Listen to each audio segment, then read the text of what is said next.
Good morning, everyone. I'm going to call the General Purpose and Administration Committee meeting to order. Any disclosures of pecuniary interest or general nature thereof? Seeing none. Review of items not listed on the agenda.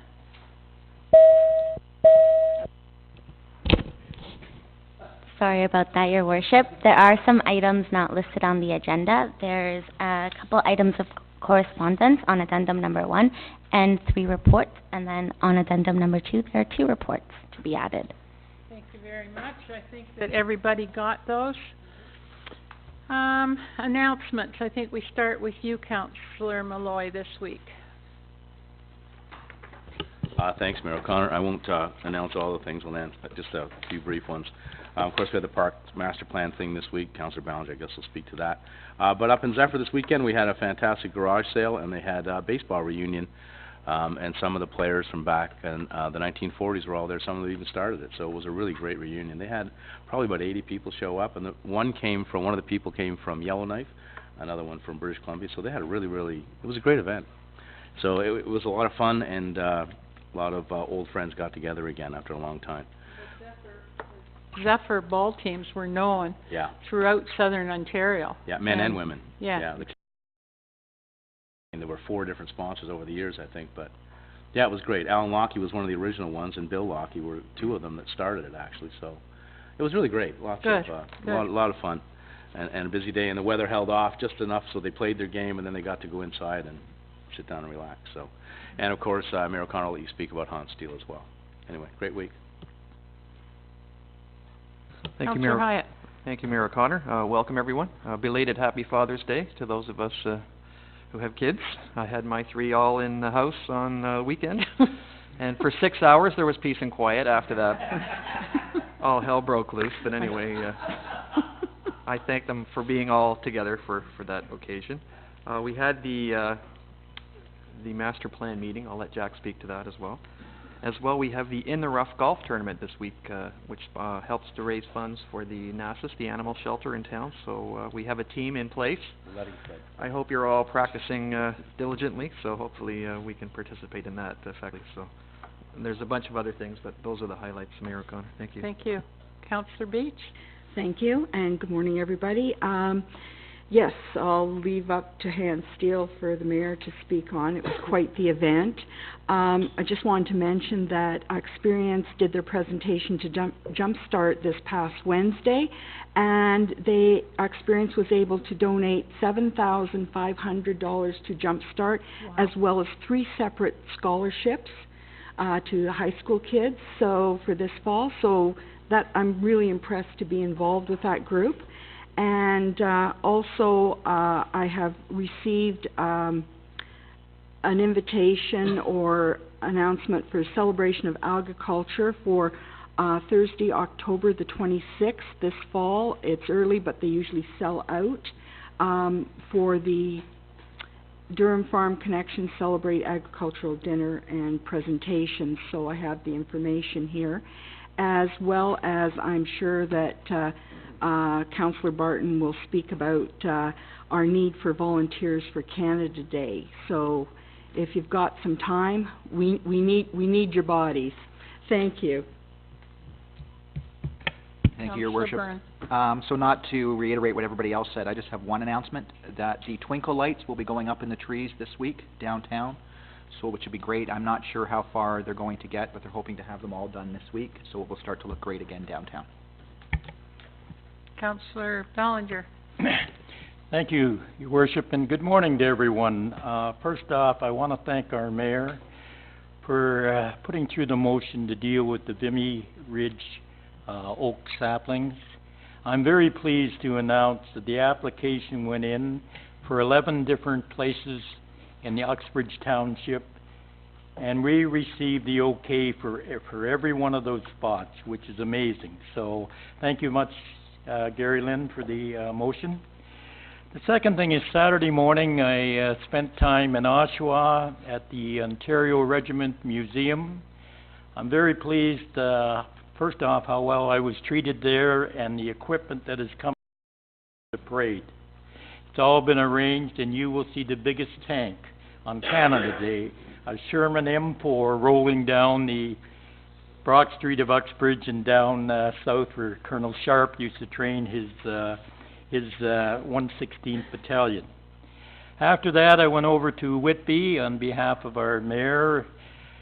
June the 17th was declared Lacrosse Day in Durham region, and Her Worship did a proclamation, and I had the pleasure of presenting that and 50 pins to the different athletes.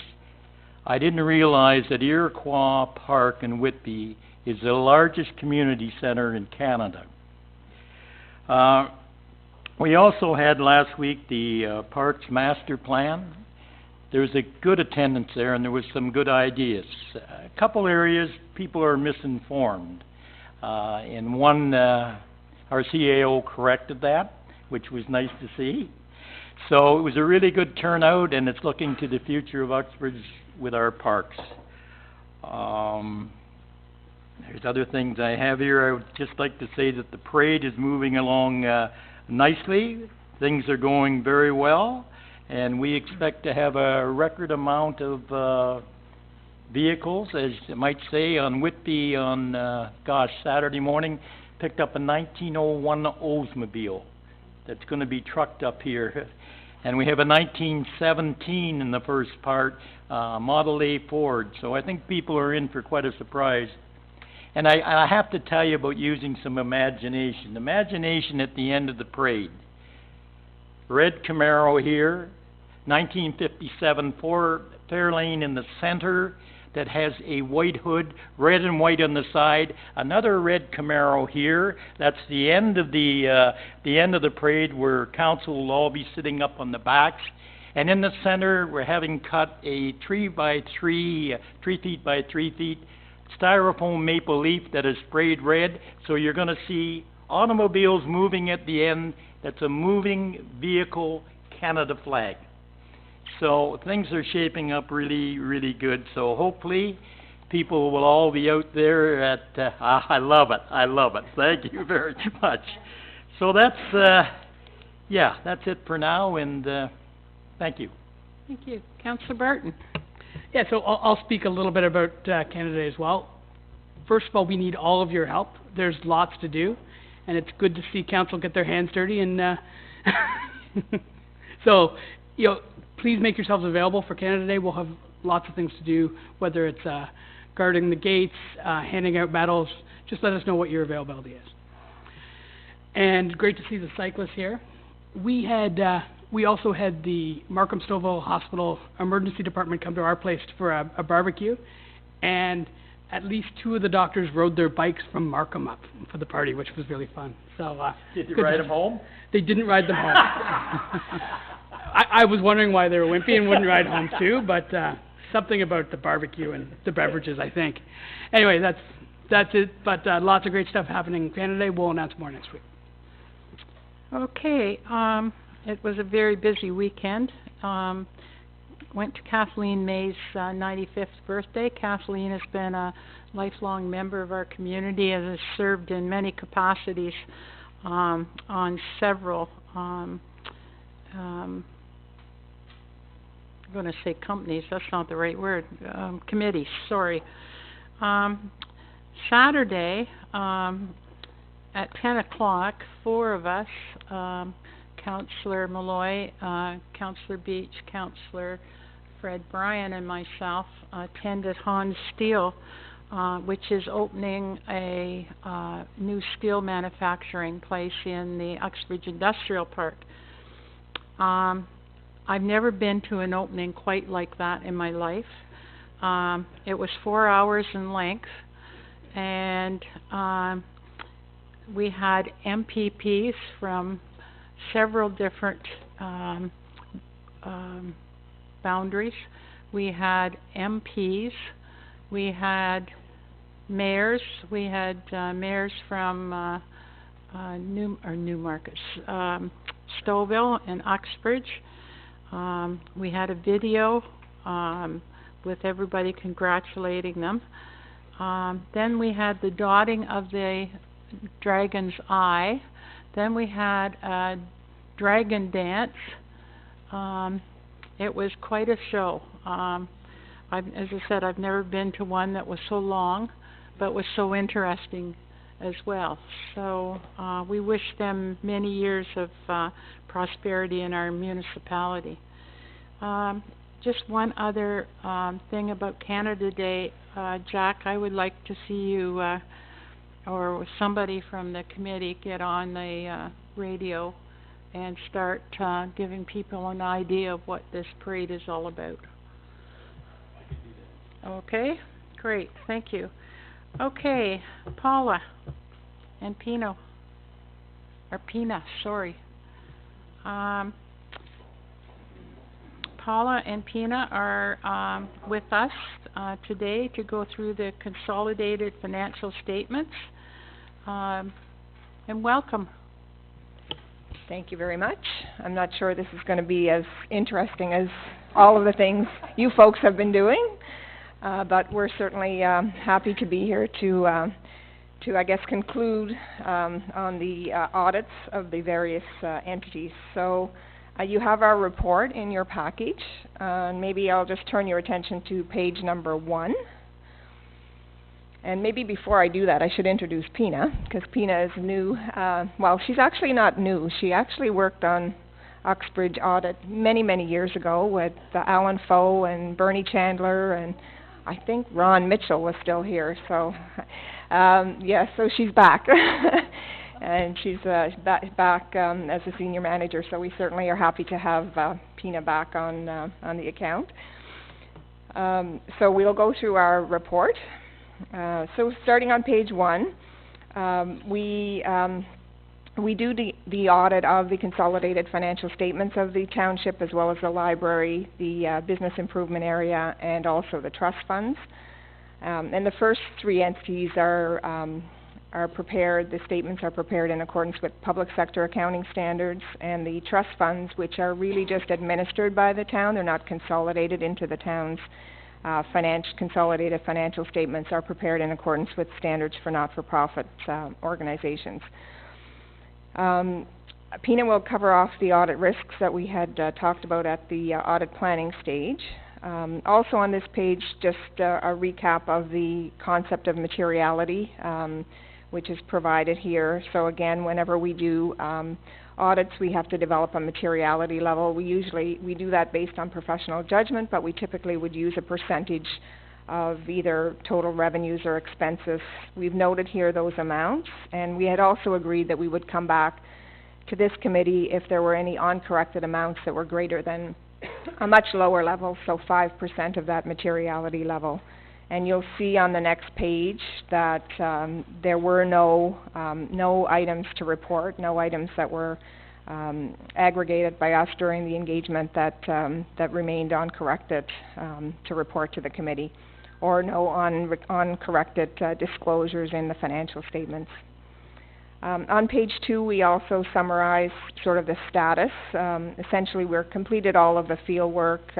We do get the management representation letter from management that will be dated at the date of the council meeting, which would be next week when statements are officially approved, and that management representation letter is attached as an appendix, just for your information. It is a requirement of our auditing standards that we provide that to the committee that oversees the financial reporting process.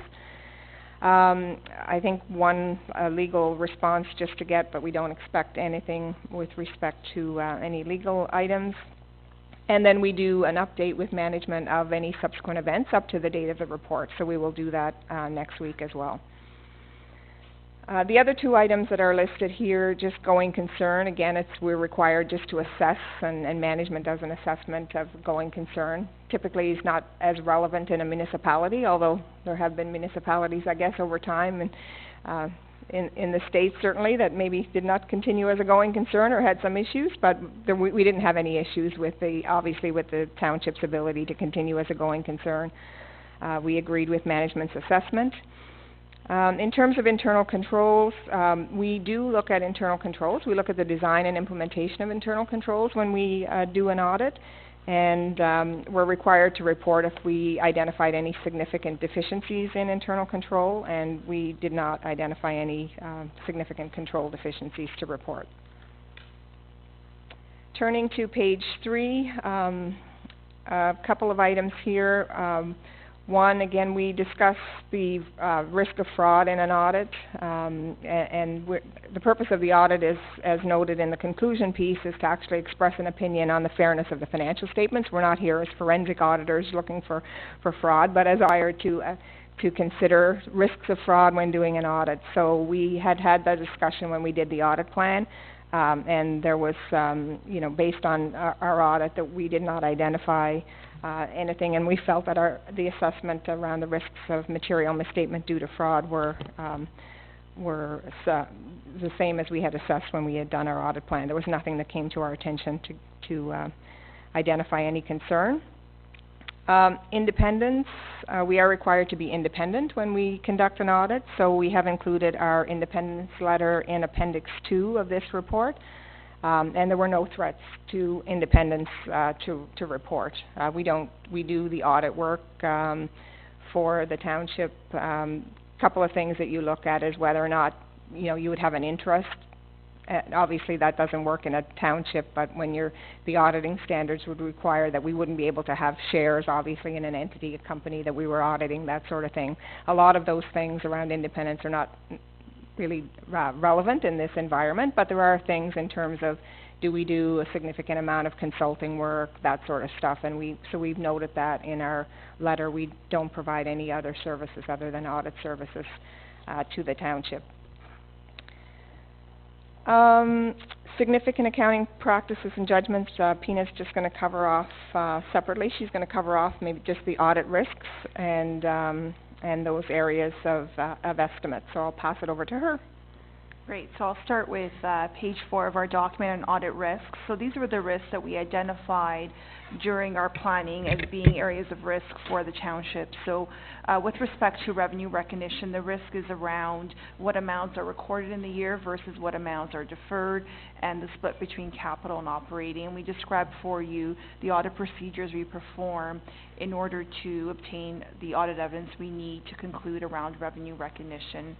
And you'll see our result there is satisfactory, that we obtained the audit evidence we needed to conclude around revenues. As well, with respect to management override of controls, this is another area of risk where we need to look at where controls could be potentially overridden.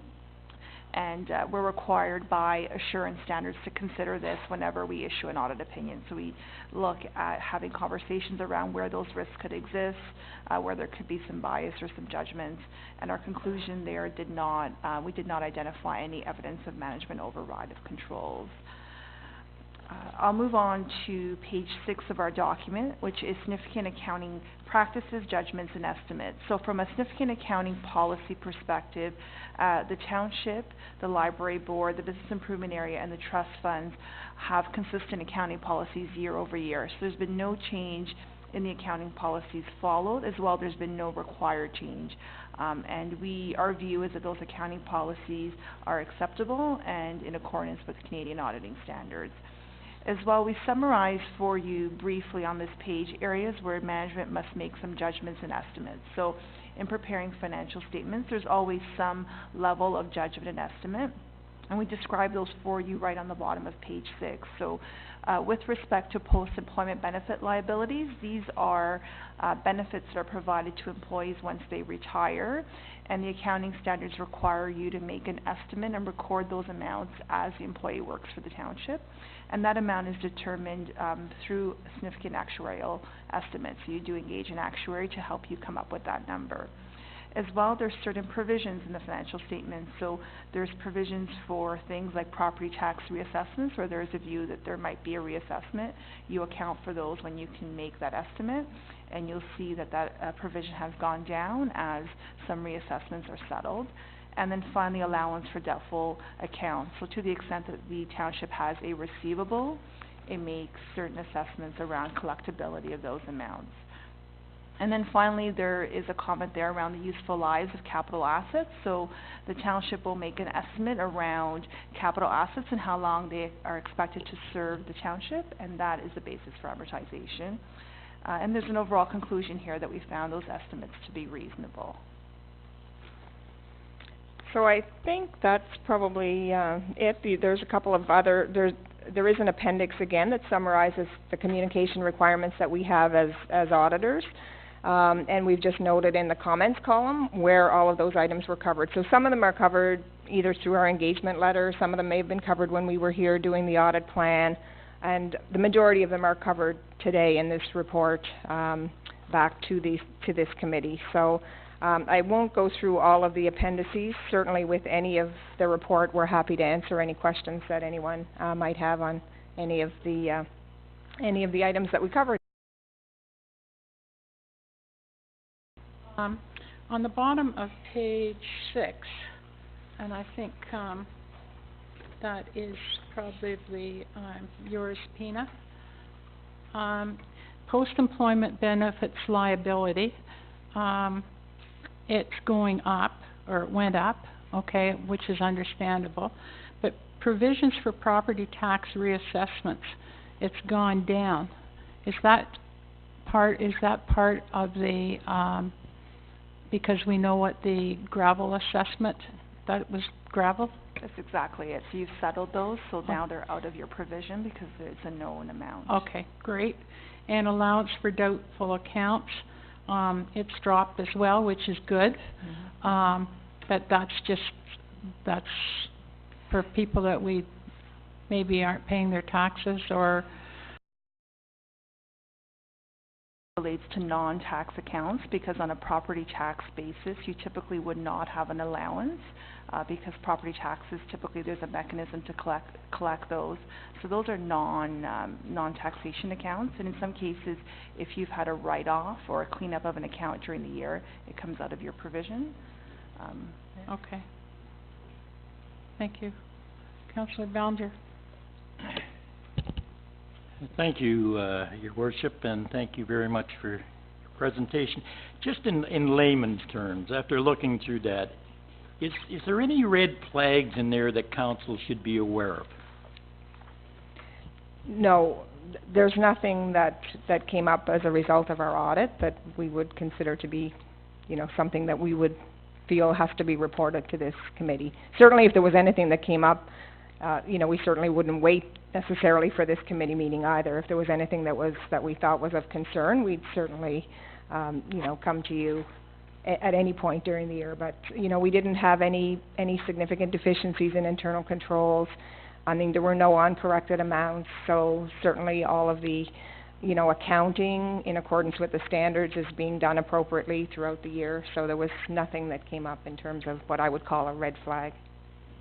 And certainly, we certainly want to thank Donna and her staff who are always well prepared when the audit team comes here to do our work. Yeah, I think, excuse me. Go ahead, Councillor Malloy. Looks like you lost your voice anyway. Good timing. Paul and Peter, thank you very much for coming in, both of you today. That was great, a great report. And I just want to reiterate, I want to thank Donna and her staff. They always do a fantastic job, and we know how well she manages our money, that's for sure. She does a great job. So thank you, Donna. You do a great job.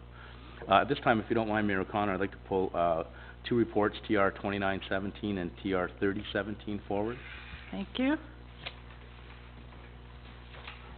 One is the consolidated financial statements year ended December 31st, 2016, and the other one is the trust funds, Right. ending at the same time. And you are, I'm looking for someone to move, to bring them forward. Need a motion? okay. Sorry. So, Councillor Barton and Councillor Just Ryan. need one. Or Okay. Committee. you? Okay. No, I'm just saying it's in committee anyway. We only need the one anyway, so. Whatever. Oh, yeah, sorry. Okay, that's great. I'm wishing my life away. I know we're sort of crossing paths here. Okay, so we have a mover for both the reports. It's been moved. All those in favor? Carried. Great, Thank you very much to both of you, and Thank you. I always have said that we are very lucky in Uxbridge to have You're the, gonna make them public. we've had great treasurers and to be in the financial position that we are. We're the envy of many municipalities. This year will be the first year since I came on to council in 1980 that we are going to have to debenture, which is something I'm not looking forward to, but you know what? When you build, and I think you can agree with us, when you build major infrastructure projects such as the culvert that's going in and the fire hall, the onus shouldn't be on the taxpayers totally today. It should be spread out because they're very long-term projects, so. Yes, Can I just make a motion that our financial statements be made public yes, at this time? okay. All those in favor? What's that? Carried. So the press will get a copy now as well. And Okay, again, thank you very much, ladies. Thank you. Have a great summer. Thank you. But everybody's got this in the addendum, right? Everybody's got this, right? Okay, Matt Burley, re-proposed I'll do that. skateboard contest at the Rotary Skate I thought Park. this was all part and parcel of what we already did.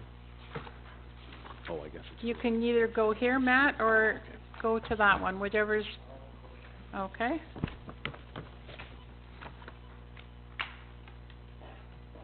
Can you press the button there? It should be purple.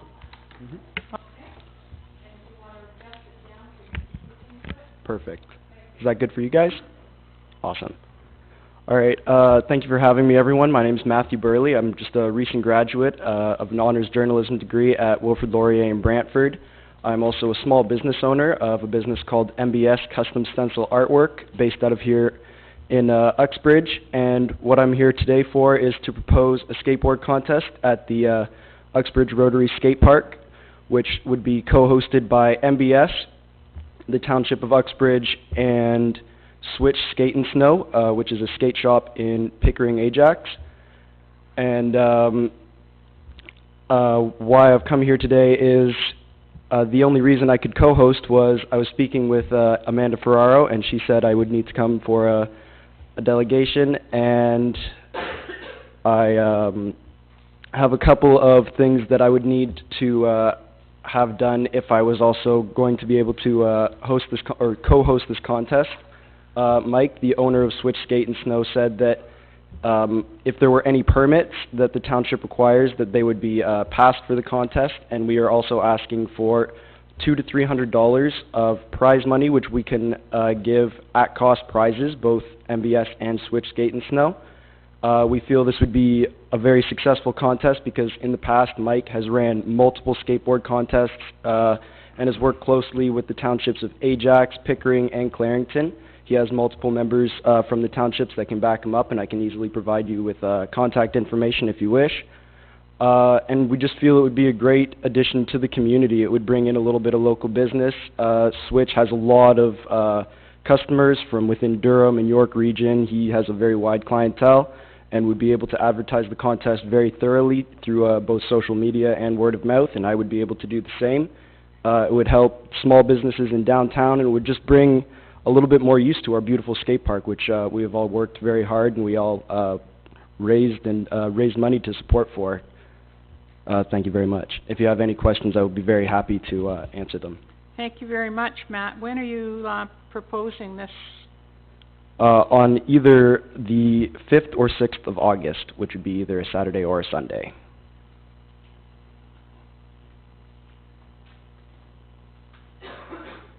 Okay, and are you asking the municipality for $200 to $300? Yes, please.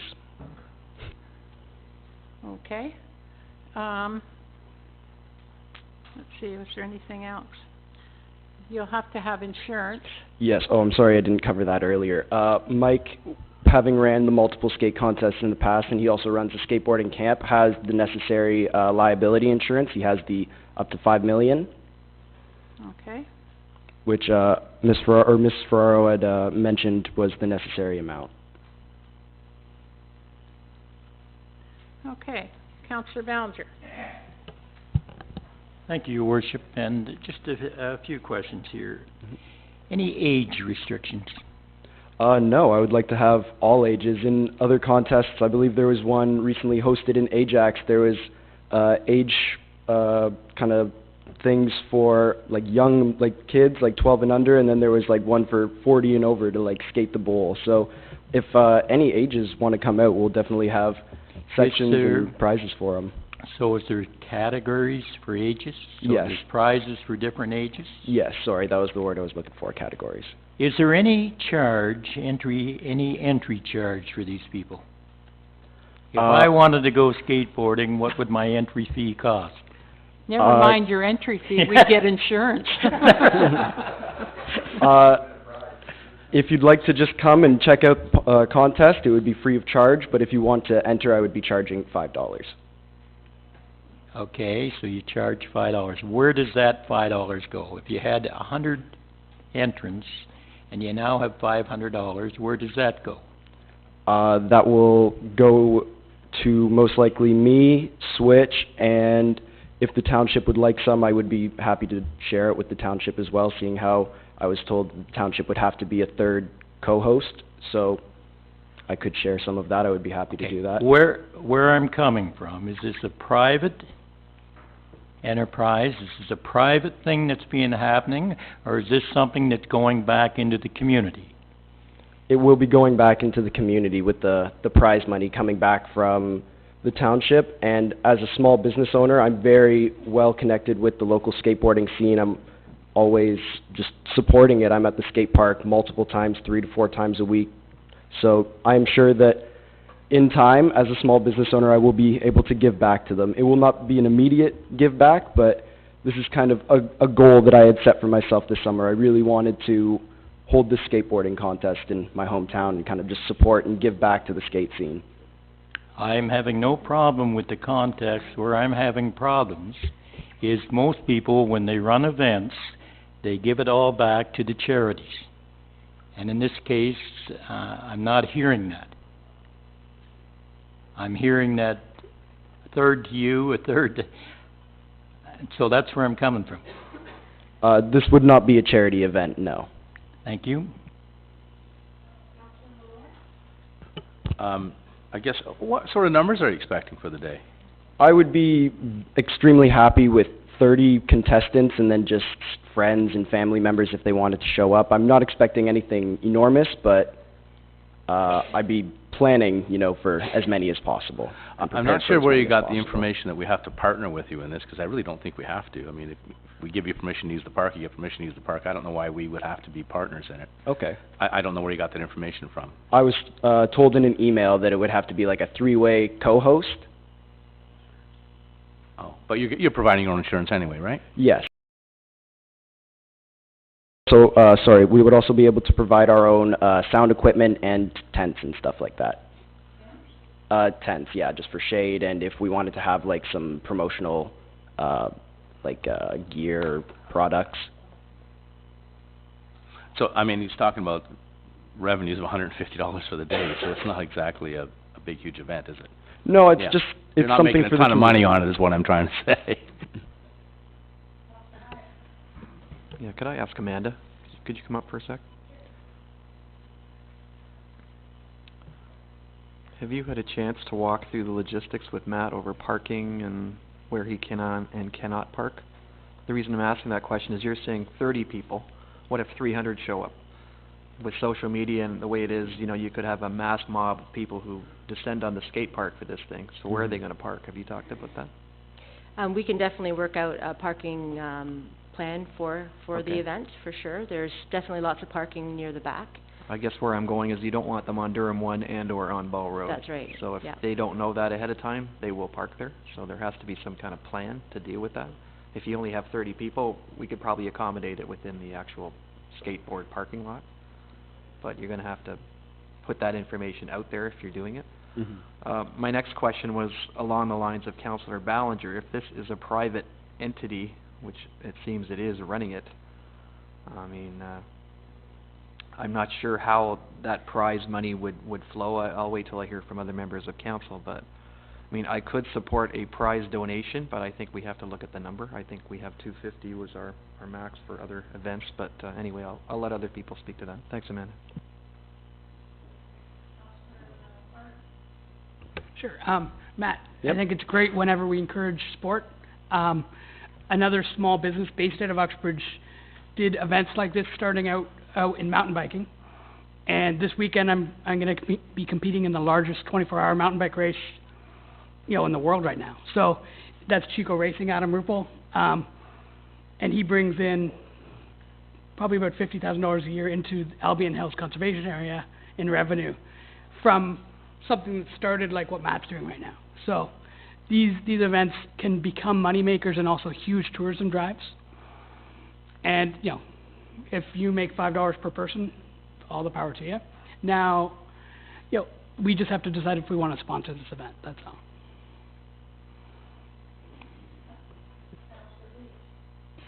Thank you, Matt, for coming in. I think it's a great thing to start adding one more thing to our community as an event to draw more people in from a tourism point, but also an economic possibility. Even, you know, 20 more people that don't live in Uxbridge that might come to this area, to this event, and stay and have lunch, supper, whatever, shop. So I think it is important.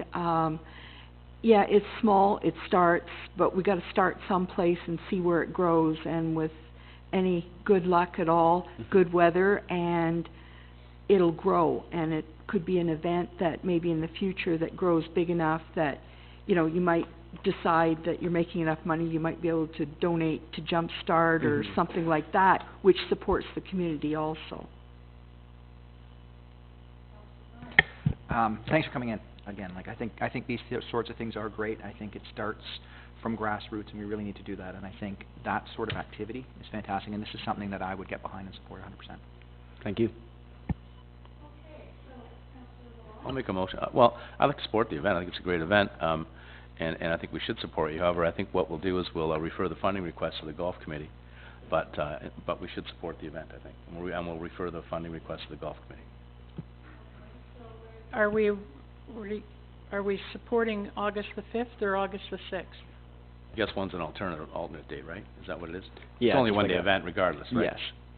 Okay, but the park will be closed off to other users then, as long as this event's going on. So we should really have a confirmed date. Is that your rain date, Matt? That's your rain date? Yes. Okay, all right. Pardon me? Okay. Is the plan, do you want to say that this is our event as well, or let him do this event on his own? Yeah, I think we just have to give him permission to use the park that Yeah. day and make sure he has the insurance requirements. We don't have to be that involved with you, Matt. You can do your own thing, right? We Council's don't- basically agreeing to Yeah. allow him to use the park, but it will be your own event Yeah. along with the other group that you mentioned, but it wouldn't be a township event. Okay. Yeah. That's good.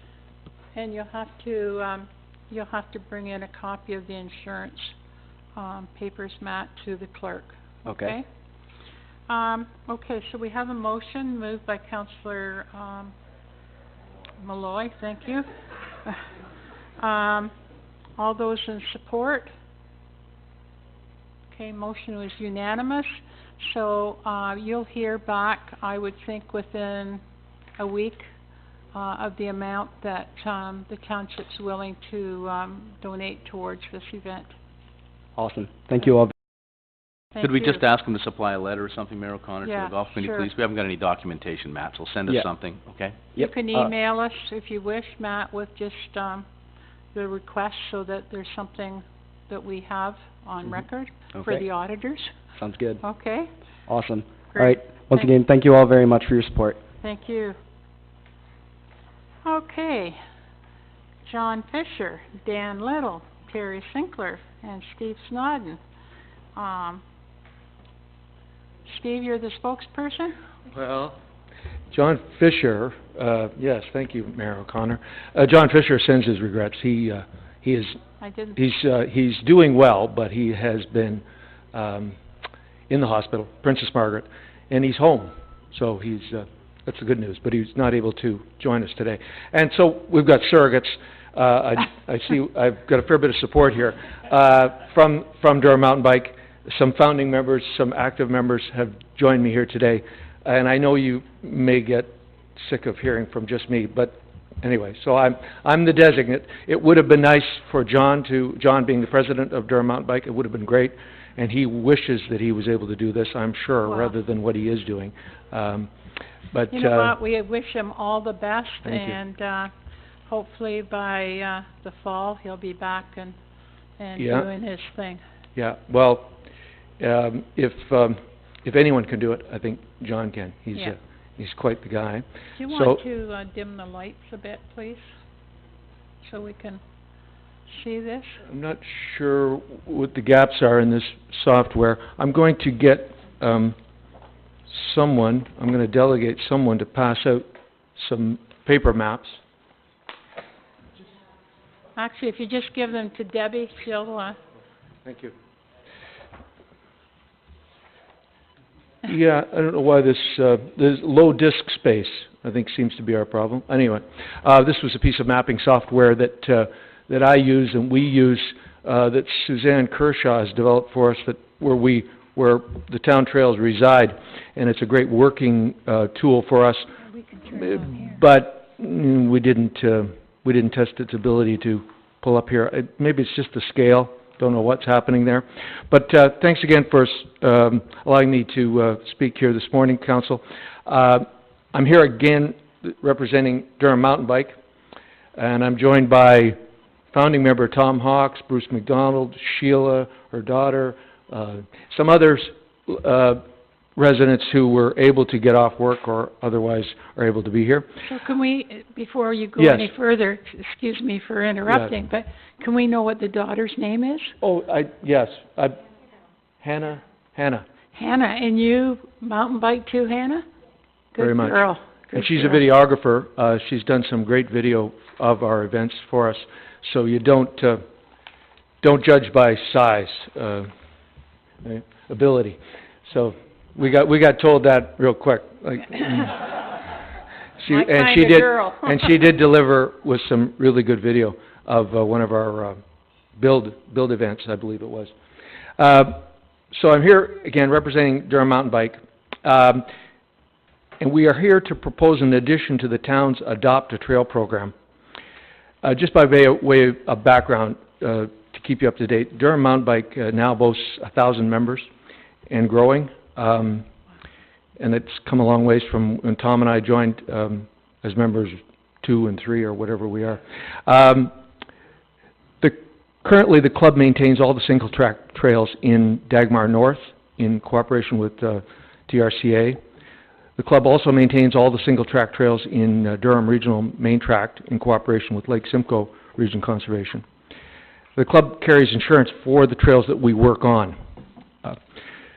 Besides the destination-type trail systems like Durham Forest, where there's critical mass, where you could go there and ride self-contained within the forest, and Dagmar North, besides those type of destination trail systems, our club recognizes the importance of and would like to support and encourage more trails that provide connectivity. Club was very excited to see what Brian Buckles and his group were able to accomplish with the Brookdale, what we're now calling the Brookdale section of the Trans-Canada Trail. His ability, I give Brian the credit. It may well be deserved by others, but I always give Brian the credit for piecing together easements, right-of-ways, unopened road allowance, to successfully take the Trans-Canada Trail largely off-road right from Uxbridge substantially to Durham Forest. This section of trail, which comes under, I guess, loosely the jurisdiction of the Town Trails Committee, we began calling it the Brookdale Trail so that it wouldn't get called something else. And this section of trail goes from roughly from the foot of the Ewan Trail. And again, I apologize, but you've got paper copies, hopefully. So this section of trail goes, roughly speaking, from the foot of the Ewan Trail, southeast to Brookdale. And I guess for most of us, we'd think of it as it exits at Walter Taylor's driveway at where the new culvert's going in. So you got to be from around here to understand all that. And then I guess we could also say that it maybe proceeds further south to Foxfire. Recognizing that this Brookdale section of the Trans-Canada Trail is a high profile because of where it originates, so it's high profile and should be high volume. should be a high-volume, multi-use trail. So our club would like to contribute to this section our expertise, our volunteer workforce, which is now quite substantial, and an initial $5,000 in capital. So this we would like to contribute to maintain and improve this section to an appropriate standard given its high profile and its potential for use. That was our idea, and it seemed to dovetail with the Adopt a Trail program. We're right now working with Brian Buckles and others to better understand the right-of-ways, the easements, and where the trail actually lies on these right-of-ways and easements. And we will be working to identify areas for potential improvement of the trail. We'll be working through the town and the Trails Committee to gain approval for any work that we would propose. By adopting this trail section, this is more than a one-time, one-season occurrence. We see the club contributing ongoing maintenance to this section, much like trail captains do in the town trails. The Brookdale section did not have a trail captain because of its newness and because it's kind of daunting in its length and its complexity and some of the challenges that it presents. The club recognizes that this is very much a multi-use trail. It needs to be managed with all users in mind. The DMBA is not in any way trying to monopolize the trail. We would continue to welcome other user groups, Uxbridge Horsemen, trail runners, Oak Ridges Trail Association, whomever. We would welcome those groups' continued input and assistance in the trail improvements and maintenance, but we would like to formally take the lead. That's what I'm here to propose. Well, that's a very generous and welcome proposal, Steve. I just want to say a huge thank you to all your members for the work that they have done in the past and that they continue to do. Because with the amount of trails that we have in our community, it's almost impossible for the municipality to keep them up. And so we depend greatly on our volunteers. And so I thank you very much, along with your the Durham Bike Association, for offering this, and I don't think any of us are going to turn it down. Are there any questions? Councillor Bryan. I'd just like to make a motion to bring forward report RC 1517 in regard to Rick Edwards, Trail Committee Chair, and Amanda for Culture and Tourism and the Adopt a Trail program. I don't know. It's the second addendum.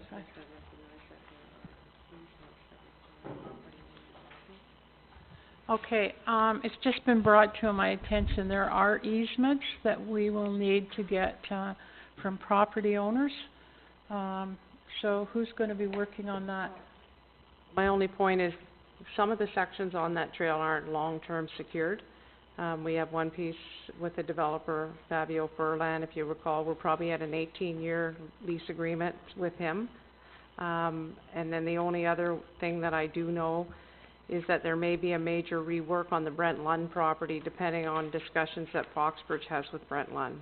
So as long as you're aware of that. Well, we're trying to become aware. It's very complicated. It is a bit complicated. There's a number of discussions that are taking place. We'll continue to manage that and keep Durham Mountain Bike aware of that as we continue to move along. Not showing it here, we haven't integrated it into the software, but Suzanne Kershaw and myself and Brian and whomever have managed to overlay with GPS. We've managed to overlay the trail on the easements in this most northerly section, and it doesn't mean anything. It just means that we just want to know that the trail is actually on the easement and where it is on the easement. It's just the first rule of trail building that you know whose property you're on before you do something. So we're working on that, and we'll welcome any assistance we can get from the town in that integrating that software and recognizing that some of this stuff you're not going to invest in a lot of money or time if they're subject to future changes. But we're taking all that into account. or hopefully, we can take all that into account. Well, and I think council is in a position that we can, perhaps, suggest a lot longer terms, with a developer, and, the Brent Lund has been going, situation for 10 years or more. So it's time that this council, made a final decision. Okay, what we're gonna do there. We're concerned that Brian, he's not, like everyone else is getting older, and we wanna know, I wanna know what he knows, but that's impossible. But anyway, we wanna make sure we have all of that documented, and I guess, Ingrid, you largely know what Brian knows. Some of the discussions Brian's involved in, some of the discussions he's not. Okay. So I think what I'll have to do is get up to speed with you. Yep, and make okay. sure that we're on the same page. Yes. And then have Amanda involved as well, because you're right, some of these people may not be there for the 10, 15 years that some of the stuff seems to be taking. Okay. Okay, can we have the lights, please, somebody? Okay, questions? Councillor Beach. It's not so much a question, but thank you very much. What you've been able to do for the trails, the hard work that goes into it, I just commend all of you. Young and old, and what it's actually done for young and old to be able to use these trails and bring other people to enjoy the trails from literally around the province. Thank you. Okay, so Councillor Malloy, you brought a motion forward, or something? Oh, sorry. Yeah, you do. Councillor Bryan, what was your motion, please? To bring forward report RC 1517 of the Adopt a Pearl program from Amanda and Rick Edwards. Okay. The report is before you. All those in favor? Carried. Thank you so much again, Steve, and all your members. Colleagues, and, members, thank you. Not only from the Biking Association, but from the Trails Committee as well. And Hannah, keep up the good work. How are we for time? Do we have any time? 10:50, I have Brad Bush. Okay, I got 30 seconds. Only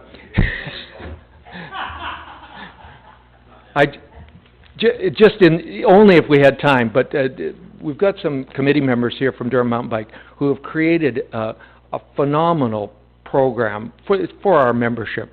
But you can become a member if you want to get involved in this program. So it's not like we're exclusive. We're inclusive. But this R150 program that DMBA has created, along with some corporate sponsors, Sheila Fennell being one, and Cycle Life. Some of you may know Ellie from Cycle Life, who lives here in Uxbridge. Anyway, the Durham Mountain Bike Committee that's responsible for this, it's a beautiful program. So you get a race, what do you call this, card tag? Race plate. Put it on the front of your bike, and you collect stickers as you complete rides. The rides are all mapped and ready to go. They've got 10, and they're named by provinces and territories. And now this is online as well, but this is a hard copy. And this was using the Chrismar Green Durham mapping system to come up with 13 rides that you can do. And it's not maybe as daunting as it sounds, the 13 rides, but you get a sticker for each ride that you complete, put it on and then you complete, and so you can proudly display this on your bike, and there will be a celebration and prizes and so on. But it's a well-conceived program, and now with our social media, for our membership, they're promoting this program in group rides, so you don't have to do it on your own. You can go out with groups, and because you might get lost even with the maps on some of these circuits that they're taking you through. But they're doing guided rides So it's a really well thought out and beautiful piece of work that they've done, so, and I had nothing to do with it, so, but I'm just singing their praises. It's a really nice program. That's great. And you know what? 500 what? 500, okay. Yes. Oh, well, yeah, sorry. Yeah. Nobody's going to hear you. So We're televised, okay? So it's 150 kilometers of trails in total, yeah. Right. But, that's great. yeah, okay. Well, thank you very much. And again, thank you to all our volunteers. And, Councillor Barton? Yeah, just a quick statement. This group of people have done incredible work, and I was speaking to Terry Sinclair, who's not here today. But from their last trail build, he was a little bit disappointed. He's like, I only got about 35 people to volunteer to work on trails for a day. It was way less than usual. Because typically they get well over 100. So just the dedication of this group and everybody working towards making the trails amazing. Yeah. It just, every year you ride in there, it gets better, and there's more and more people using Durham Forest and Dagmar and everything else. Kids, you know, Hannah's a great example. I ride with her every Tuesday night, so. Anyway. No, you're both the same size.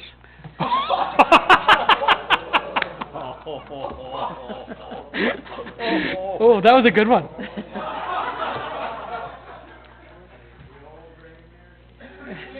Well, you know what?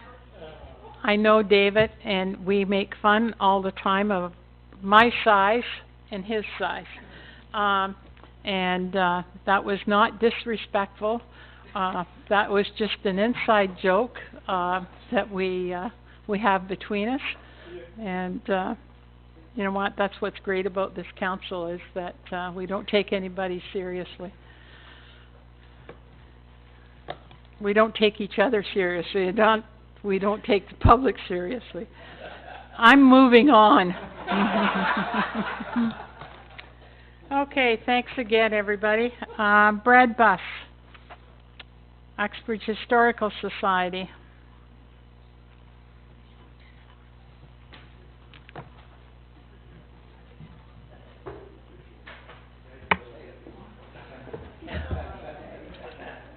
Well, thanks very much. Mayor O'Connor, I'm not going to let you off the hook that easy because I'm a little nervous about size jokes as I'm coming in. So we'll see. We'll judge you on your words. Thanks very much, councillors and mayor and staff. I come forward to speak about the hopefully second annual, to get approval for the second annual Rev It Up Hot Rod Car Show to be held at the museum on Sunday, September 3rd. And last year, as I said, was the first one. And the coordinators, the folks behind the scenes, are Tracy Sheldrake on behalf of her father, Gary Charity, and the sort of the car cruising folks. So they hold this event, you know, at various different townships and so on. And so the last year, they approached the museum, the society, and ran it up at the museum. There were over 500 cars there last year for the first time, so from their perspective, it was spectacular. One of the things that, though Nancy Marr, the curator, and some of our folks, we identified some challenges of getting more volunteers and so on. So, in assisting, we were sort of under the impression it was going to be a turnkey event, which it was for the most part. But one of the things that we've done this year is that myself and Brian Watts, now at Williamson's, will be on site, and we'll have a bunch of volunteers and coordinators to make sure that we have a backfill so that a lot of the heavy lifting doesn't fall to the museum staff again. And they contributed last year $2,235 to the society as the outcome of the profits for the event, and of course we shared 50% of that with the museum. And they felt that there was probably about $800 that there were so many cars there that they came in through a couple of registration spots, and they didn't have enough volunteers. So now with proper volunteers, we'll be able to capture that. So and they, as I said, rave reviews of the event. So I think it'll be even bigger this year. Thank you very much, Brad. And you know what? What a great time of the year to go for a tour of Uxbridge Township in the fall. Yeah. What is the entry fee? Entry fee is, I think it's $2. Yeah, $2 entry fee, oh, sorry. So $2 entry fee for folks that are just coming to see the cars and enjoy the event, and there's a $10 registration fee to bring a classic car in. And so that was where the challenge was. I think some people came in through the Spectator and were charged $2 instead of $10. So, but it's an event that's gone on and on fairly frequently, so people are aware of what's happening. Sure. And the only other thing I would like to talk, and Amanda's here, so that's good. So we're going to rearrange for some more porta potties, a couple more vendor food trucks, and garbage. I'll coordinate with the town on the additional garbage cans. They carry $5 million insurance and TSSA insurance, so it's all above. We weren't able to get approved was Bouncy Castle, and they say that they've used this Bouncy Castle at all the events, and I guess last year we were having challenges with that, so I don't know if that can be something we can look at again or make alternative arrangements, but this is just me asking again, so that's the only other extra thing. I'll have to pass it on to staff, but I know there's some sort of concerns about Bouncy staff, and, it's insurance. Right, well, they do say that they have the $5 million in the TSSA, and we had the Remax balloon there a couple of years ago, and it was pretty windy, so. But, I mean, we can look at it later or whatever. But. Yeah, maybe you can work through Amanda, or Amanda, would you like to come up? Yeah.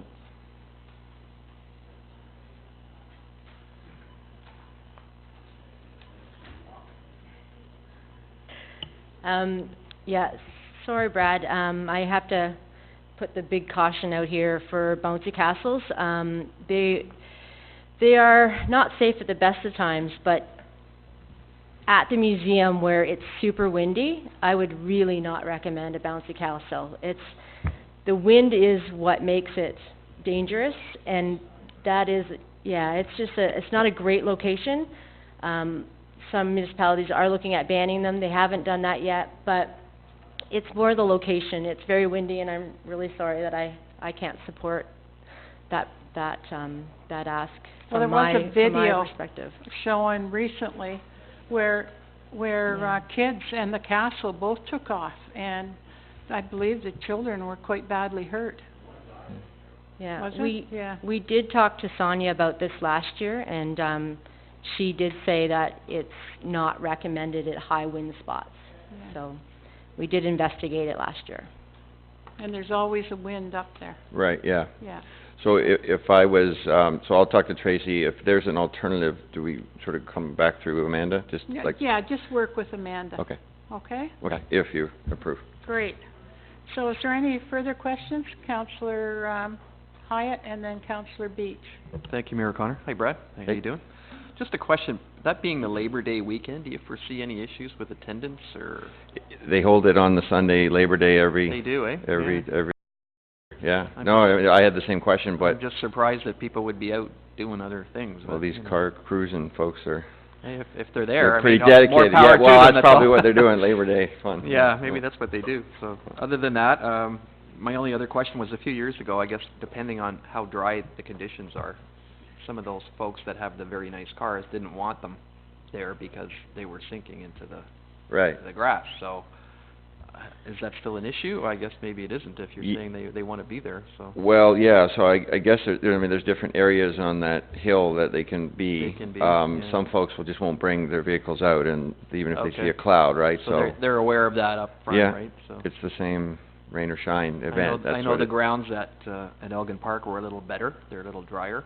And that's why the car show kind of gravitated there too. Right. So anyway, I'm just putting it out there. Yeah, no, fair enough. So we're the society. We're sort of helping to form, volunteer coordination and museum coordination, open the buildings, help the buildings be staffed. Yeah. So, but Tracy and Gary are running the car I'm just thinking logistically again.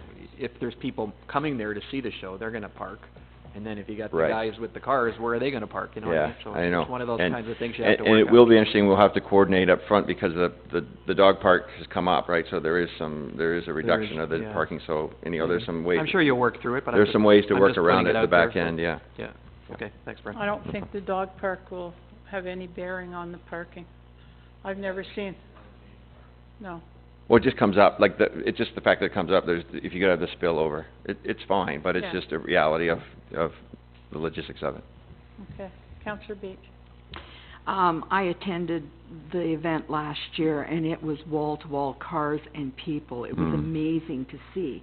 I mean, if we could only get that kind of turnout for Heritage Day, Day, yeah. you know, it would be so amazing.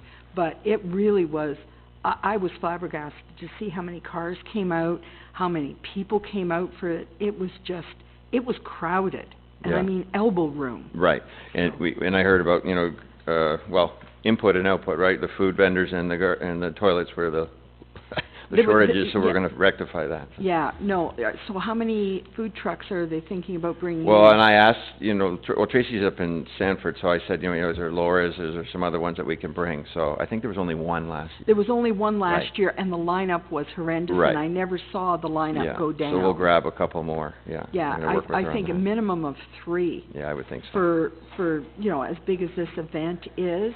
And, this year, the buildings are gonna be open where they weren't last year. Correct, yep. Okay, thank you. Okay. When is are you doing a car tour this year? Car tour just happened this weekend. You mean the car rally? Yeah. Yeah, so the museum had that, this past weekend. I wasn't, Oh. wasn't it? Oh. No, it's this coming weekend. Sorry. Yeah. Neither did I. So, Councillor Beach, you probably have more details than I, Is sorry. it this weekend? Yeah. Okay. Yes, it's this weekend. That's always a fun Sunday? point, too. Sunday, sorry. I had a Okay. brain. So, you have nothing to do on Sunday, you go for a car rally, There you go. and tell us how much you know about Uxbridge. Okay, thank you very much. We should have a motion, Councillor Beach. Motion to, support, this event, going on at the museum property. Rev it up. And for the Historical Society to work with Amanda Ferreira. Yes. Okay, all those in favor? Carried. Great. Thank you very much, Thank you. Brad. One little footnote, I forgot to tell you the preamble, I was working off the joke that was going ad lib, but, I spoke to you as the past president and secretary of the Historical Society, so Gloria Eng has taken over from the president role. And I'm real excited because she's a great administrator and organizer, and I guess my 2 roles now are examples of that, how I left but got an extra role, so. Yeah, no, that's great. But anyhow, And we're excited for that, so, thank yeah. you for Thank you. all the work that you have done, as a volunteer with the Historical Society, and, continue to do, and, Gloria is she's a live wire. And, Yep. Man, I'm looking forward to sitting and observing this Thursday as serving at the pleasure of Madam President, as I keep telling her now. So yeah. she likes that. Thank you very much. That's great, thanks, Brad. Okay, I don't see Kate Rogers, she canceled, okay. So I will turn it over to Finance Emergency Services Committee. Thank you, Mayor O'Connor. The first item is a report number PWO 4217. This is, from Karen Rill regarding the music hall lights. Karen, do you want to come up front in case we have any questions, please? Just a very quick question. Is this, what we were expecting? I can't remember what it was. Is that the amount of money we were expecting?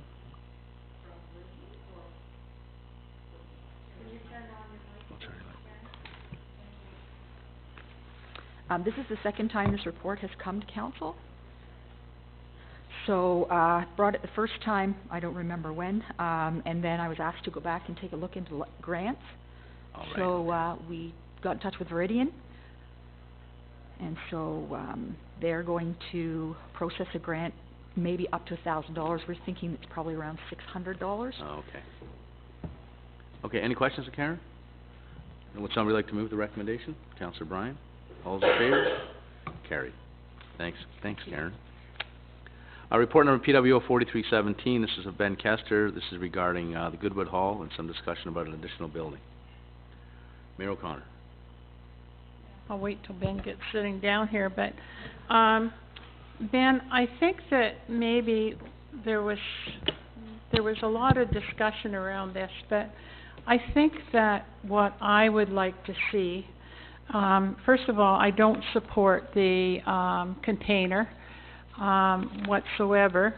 I would like to see the building, and I'm going to make a motion that, we get the price for a building of 500 square feet, and that it have a concrete floor and windows like this. I don't know how you, what you call those, but windows so there's natural light, but some up high enough that people can't break in. Okay, and the reason why I'm saying this is that today it could be used for storage, but we're building this and we have no idea what we could do with it in the future. So if we do a permanent building, for the time being, the boards and everything can be stored in it for the arena. But if it comes to a point in the future that that is no longer needed, then it's a building that could be used as an additional room or whatever, with a bit of renovation, I guess, regarding heating, that sort of thing. But I would rather have something that's there on a permanent basis that looks good, and the money will or should come from the sale of the Lions Hall. So the money stays in Goodwood. Any other questions, Councillor Hyatt? Thank you. Ben, where on the site is this planned to go, this building? That's yet to be determined. Because if you're gonna build a permanent building, a concrete prefab, would it not be better to do one of those steel buildings, you know, the ones I'm talking about? That's what we're considering. I think that's what. That's exactly what Mayor O'Connor is considering, yeah. And if it was out of sight, in other words, in behind the hall, it really wouldn't matter as long as it looked reasonable. It doesn't have to be, you know, designer. I'm kind of the agreement as it's either a container or this building, or that's it. It's one or the other. I think having two there would look ridiculous. Just to be clear, the container, the idea of the container was to take the boards in the spring. Put the boards? And move the container somewhere else, and then bring it back again in the fall with the Oh, boards. it's a portable? That was the Is that the portable? Okay. Yeah. I just thought they were both being on site all the time. So yeah, if you were gonna consider that steel building, then that was my motion, that be put in instead of the prefab ones. Are there any other questions? Councillor Beach? Like, one question was the position of the building, and I do agree with, the mayor that we just need one building, build for the future, do it right, and, I mean, if we're putting it behind the hall, there's not enough room. You'd have to go beyond the fence, I believe. Am I correct, Ben? I haven't looked at it at all. Okay, 'cause there isn't a whole lot of room behind the fence in the building. And, I mean, we need to have something big enough for the future, built properly. There should be hydro in it. Again, if there isn't, I mean, having the natural light is fine, but if they're doing evening things and having to move things around, or even in the winter months, it gets dark early, they may need hydro. I think that'd probably be a really good idea. Are there any other questions? Councillor Martin? I'm just looking at the price here, $26,000. Where did we get that estimate? Just because my guess is that this is gonna be 100 by the time we're done. Well, this was for the what was in the proposal, the concrete building. Yeah. 26,000. Okay. Well, Ben got a price on it, that's Yeah, I the got a quote. price from a supplier on it. That was a 250 square foot building. Okay, and without hydro, just with the gravel? Without anything. Yeah. Okay, fair enough. Are there any other questions? So Mayor O'Connor, you have a motion to, I guess, refer this back to staff and have them, we'll refer this back to staff and have them consider a more permanent building, Mayor O'Connor? Yes. Mayor, Pardon me? I think you're looking they for should- options, right? I think what, my preference would be that you could walk from one door to the other, whether it's a small corridor. I mean, I'm gonna leave that up to you, Ben, but, we wanna get from one building to the other building. I would suggest probably so you don't have to go outside, but if you do, then they should be as close together as possible. Then I presume it would have to be heated and whatnot as well, the building. Well, I'm not saying heated at the moment because, you know, you don't need heat in there to store boards for an arena. But But if it has the possibility in the future of being hooked up, say, to electric heat, or propane or whatever, we should be looking at that now when we're building it. So Debbie, do you have a motion there? Or sorry, Catalina, I'm not sure who's doing it. Okay, so what I have so far is that staff obtain a price for the permanent construction of a building of 500 square feet with a concrete floor and windows for natural light, preferably attached to the current building, and funding should come from the sale of the Lions Hall so that the money stays in the Goodwood community. Great. Are there any questions for the motion? Oh, the hydro. Great. Any questions on the motion? All those in favor? Carried. This is report number PWO 4417. This is, regarding the ditching and the curb and gutter. You've all read it. Mayor O'Connor. Okay. So, Ben, a quick question to you. When we're doing any of these streets, in the township, such as Franklin, such as, Marietta, we don't put curbs in if aren't already there, right? Franklin and Marietta didn't have curbs to begin Right. with. So now they do. they do now. Yep. Right. But I think, First Avenue doesn't have curbs. no, Second we- Avenue doesn't have curbs. Third Avenue doesn't have curbs. Dominion Street does. We put curbs in Dominion Street. Okay, so I guess my question to you is, how do you determine what streets get curbs when we're reconstructing and what streets don't get curbs? We haven't really put curbs in for probably 10 years, just because it's expensive. There's really no criteria no written policy on curbs versus open ditches. Okay. So can you, we've got an issue here, that's been brought to our attention for a couple years now.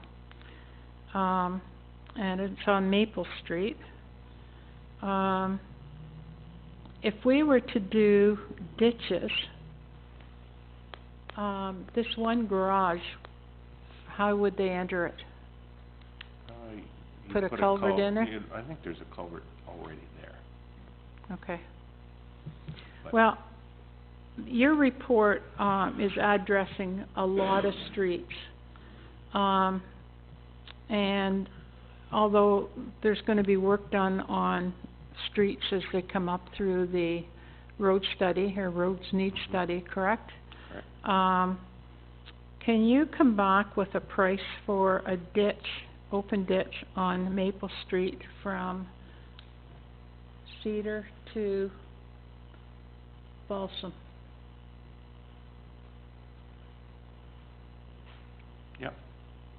do that. I gotta say, if you don't mind me throwing in here, I mean, correct me if I'm wrong, and I'll defer to the local councillor, but, as far as I'm concerned, we've had one complaint, essentially, is what we've had on that corner. And, to look at some of these and start thinking about spending $2 million and $3.5 million is just unbelievable. Well, I that's just, what I'm saying, why I'm asking, Mr. Chair, that we only deal with the one, I do know that we haven't done anything on Maple Street for quite a while. And so that is coming up somewhere down the road. It has to be on the roads needs study somewhere. I haven't looked at it, but, I'd just like to know before I vote on anything what the cost is. and I have to say, some of us, I think, also, went by that. We've had a very wet spring, and the water dissipates there very well, you know, so it's a lot of work for, anyway, I don't see the issue, quite frankly. I'll go to Councillor Ballinger. Yeah, and thank you, Mr. Chair. I guess this question is to Ben, and I'm trying to figure out who gets curb and gutters and who gets ditches. And the reason I'm asking that is I walk down Center Road and I go out to Ball Road. When I get out almost to Ball Road, we have curb put there, Ben, on the east side. So you can just give me an idea why it was put out there, just so I know.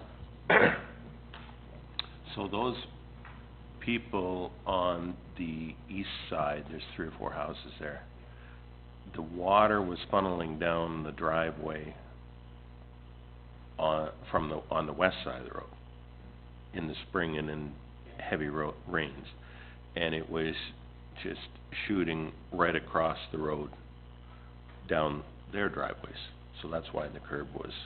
Okay, now I know it corrected the problem. Whatever the problem was, you don't have the water there. No. Okay, thank you. Councillor Barton?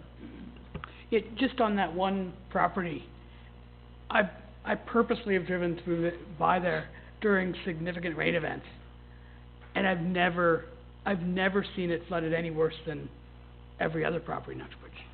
I stayed before. A friend of mine owned it before. He didn't have any issues. And then there's been significant fill drop there this week. Right where the property that we're talking about, there's now fill sitting right beside that garage. We put it there, or the owner? I'm guessing we the don't owner. know? It's there. I don't know where it came from. But there's either fill or topsoil or something. Looks like at least a couple loads. Okay. Councillor Hyatt? You know, I know this discussion tends to revolve around that one property owner, but overall, we asked Ben to go back and look at these other streets. I mean, if we're gonna start urbanizing that area, which is gonna have to happen eventually, then we need a plan to put in place. If it's a $4 million tab now, that could be stretched over the next 10 years. And then Ben adds a block or whatever as he goes, depending on the rest of his budget. To me, if we've already urbanized other areas, then we have to start considering this area too. I mean, and again, it's not just because of that one property. This needs to be done eventually. Kitty Corner to that, right at the north end there, it's already curbed. So this is just a natural progression of that neighborhood. Ben can probably look at it as to say which areas should be done first over other areas. That would be up to him as the Public Works Director. But overall, I think that whole area over the next while will have to have curb and gutter put in. As to how we do it, it will probably be done when those roads need to be replaced, and a lot of them are, fortunately, reaching the end of their lifespan. So the township will have to spend significant dollars, not only in that area, but probably in other areas to upgrade those too over time. But I'm gonna put it back to Ben. I'm gonna move the recommendation. And as well, Ben, if you could come forward with an action plan as to which roads you think need to be done first. I've got a recommendation Oh, do already. you? Already? Okay, maybe I'll make a secondary one, but. Just a quick question, Ben. So, is urbanization of these roads included in our asset management plan?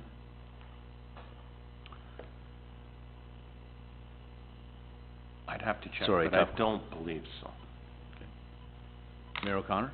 Yeah, I guess where I'm first of all, a lot of our roads the developers when the development went in. And that's why there's curb and gutter north of this. because when those houses were built, that was part of the agreement. And any new development that goes on in our municipality, it's up to the developer to pay for curb and gutters. So that's why I would like, I mean, if you can give me two costs, then I only ask for one. Then in my motion, the cost of curb and gutter, the cost of curb and gutter, right. But if you want to give me a cost of putting in God love us, let me get this straight. A cost showing two costs, okay? One for curb and one for gutter on that section. Curb and gutter come together. You mean open ditch? Open and ditch, curb and gutter yeah, and curb and sorry. gutter. Okay. That's I'm fine. glad you know what I'm trying to say. Yes. Councillor Barton? Yeah, through you to Ben, what is the benefit of curb and gutter? And what are the negatives with having open ditches in these more established, very established neighborhoods? What do we get for the Can I $4 million? include that in my next report? Sure. Thanks. Are there any other questions? We have a motion. All those in favor? Carried. Councillor Hyatt? In addition to Mayor O'Connor's request, Ben, I'd ask that for budget discussions for 2018, that you bring forth a report as to how we could urbanize not only this particular area, but overall. In other words, if we had to phase it over 10 years, what the cost would be, what the implications are as part of your report. Okay. Okay, I'll make that motion. Any questions on the motion? Moved by Councillor Hyatt. Do you have the motion, Catalina? Does somebody have the motion? Sure. Debbie, whoever? That staff report back on the costs and implications of urbanizing that area for the 2018 budget consideration. Okay. Great. All those in favor? Carried. Thank you. Great. This is our report on PWO 4517, Karen Rill. This is regarding the agreement with the Seniors Club. Karen, do you want to come forward for this one, please? Mayor O'Connor? First of all, could I have somebody please confirm where this report is from? Is this from the Seniors Club, the card group? Councillor Bryan? Yeah. Or is it, this is not your recommendation? This is our recommendation. This Okay. is the recommendation that we met with the Seniors Club, that we were comfortable with, Okay. and this is the amount that we would like to present to council going forward for the next 5 years. Okay, so I have some real concerns with this. If you look at it,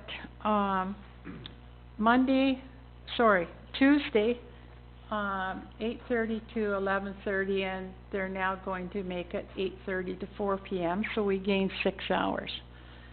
On Friday, they're going from 8:30 to 5 p.m. to 8:30 till noon, so we gain 5 hours, right? So we're gaining 11 hours. However, when you look at the $4,500 a year, and then go down to the bottom, and it says payments will start January the 1st, 2018, so they're paying, they're saving $900. Go ahead, I would say Councillor not Bryan. quite, because they've already paid off in October to the 22nd of October.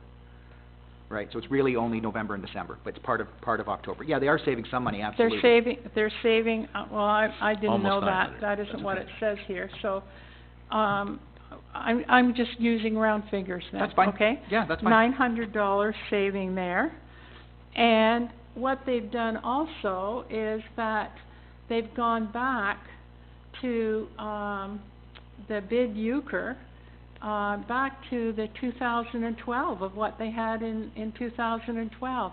What they're saying is they want 16 Saturday bump bid euchre days, and then they want 10 where there's no bumping, so they're getting 26 days now.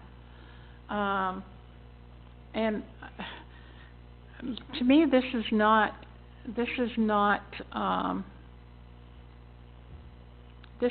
we're not getting enough in my humble opinion. Sorry, Karen, do you want to speak to that? There are 16 bid euchre days that I can bump. So they have 26 days total that originally could be bumped. In 2017, they are now, as part of this new agreement, there will be 10 that I cannot bump and 16 that I can bump. So if you look... And they had what before? 16 Saturday bump euchres that I can bump with 60 days notice. So maybe that's confusing, and I apologize for that. But where it says 16 Saturdays, bump bid euchre in 60 days notice. So I can bump 16 days. I cannot bump 10. So they're really, originally in 2012, they had 8 nights that I couldn't have. And then in 2014, 8 nights that I couldn't have. And now they've gone 2 more that I cannot have. So that is just 2.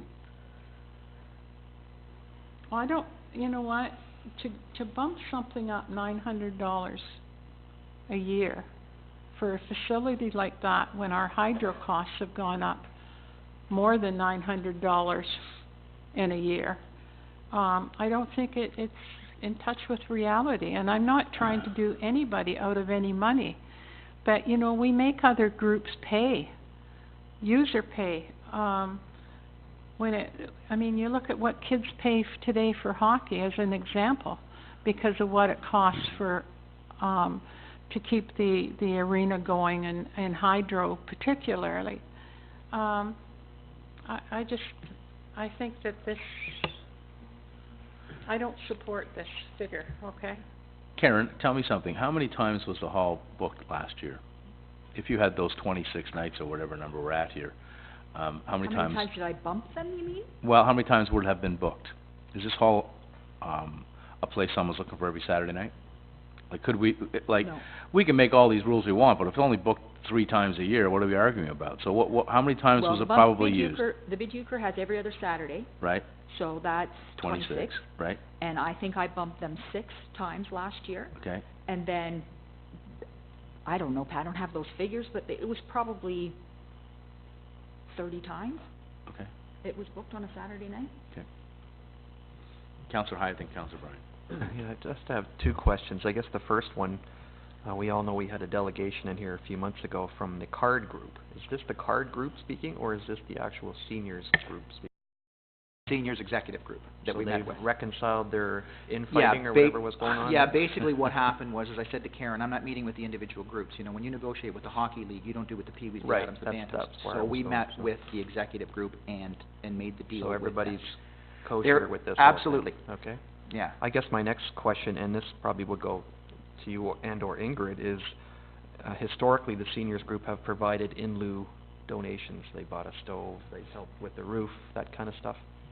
Is there any kind of update on where that is right now, or are they planning to do some other project? I have not heard anything, but I have not been involved with the discussions. Okay. Karen, And do you have any? generally No. speaking, what happens is when they come back in the past, when they've said, we'll pay the 300, it's been that we're prepared to write a Trillium grant for the roof and put money in. Or they've come in and they said, here's our 5-year plan. We're gonna replace the fridge, we're gonna replace the stove, we're gonna replace 10 tables. That's traditionally how it's been So done. is there anything So I don't know what on the books? has come No? forward this time. That might be part of the thing to go back with them with. I mean, if, I know Mayor O'Connor said the number is low, which it is, but if they're gonna provide a new fridge or whatever, then that could offset some of the costs. So I don't know if there's a way to find that out, or... It seems to me when they supply some of these things, they tend to keep them for themselves so far, but anyway. Well, all the users I think get that to use was the problem. I mean, at Christmas time, everything was under lock and key. All I'm saying is if they're providing another we're trying to serve the use, then- community a Christmas dinner, and the pots and the pans and everything were under lock and key. Councillor Bryan? At the end of the day, I am comfortable with this number. I met with the seniors. I don't mind going to bat for them on this.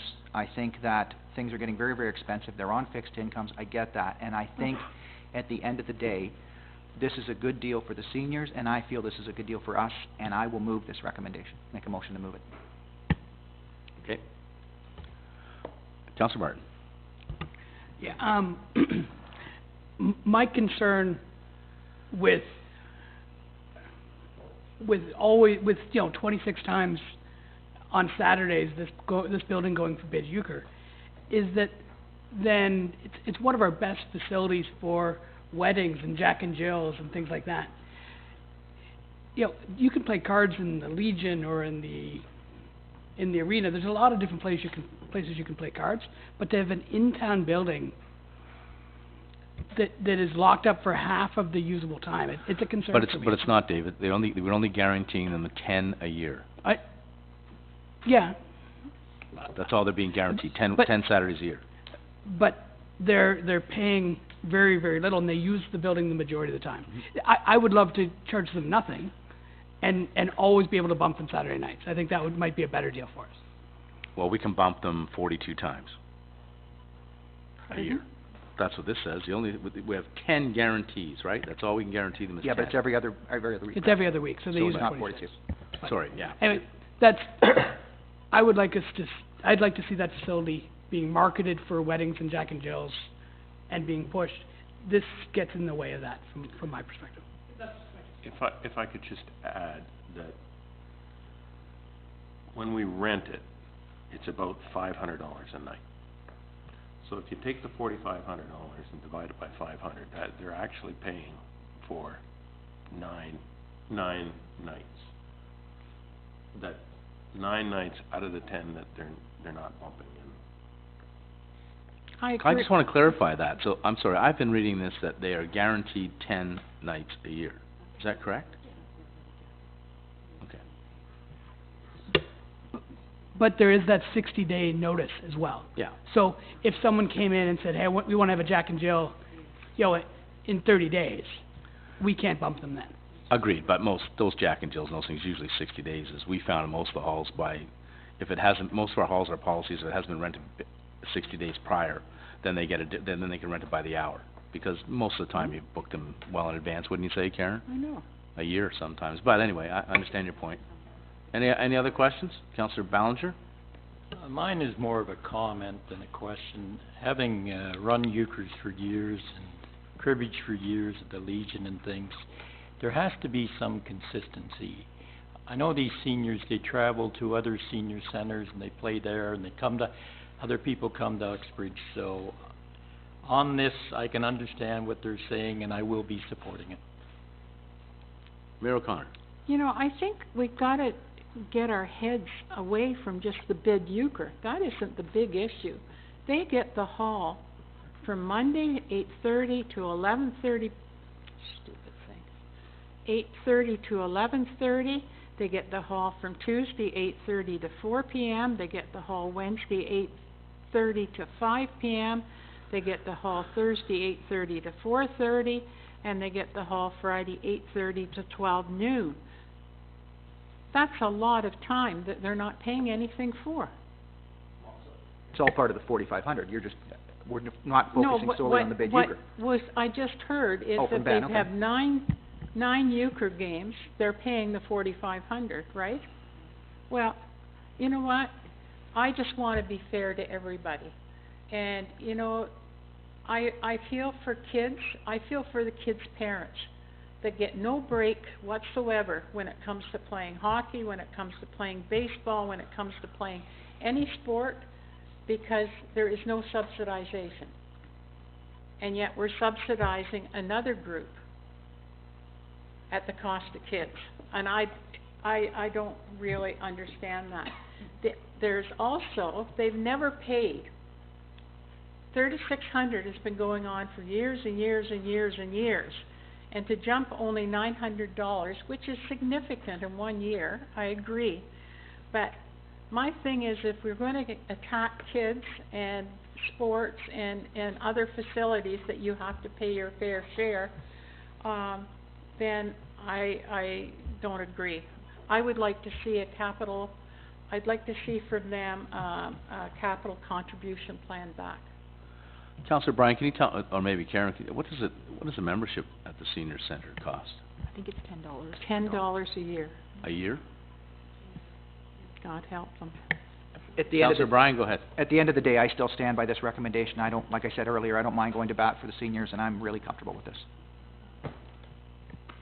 Okay, so do we have a motion? Do you want to read it again, Catalina, for us, so we know what it is? Just to move, We Was don't just move have the a new recommendation? motion, it's the one on the table as which it was just stands. move the recommendation? Yeah. That's all? Okay, any other questions? All's in favor?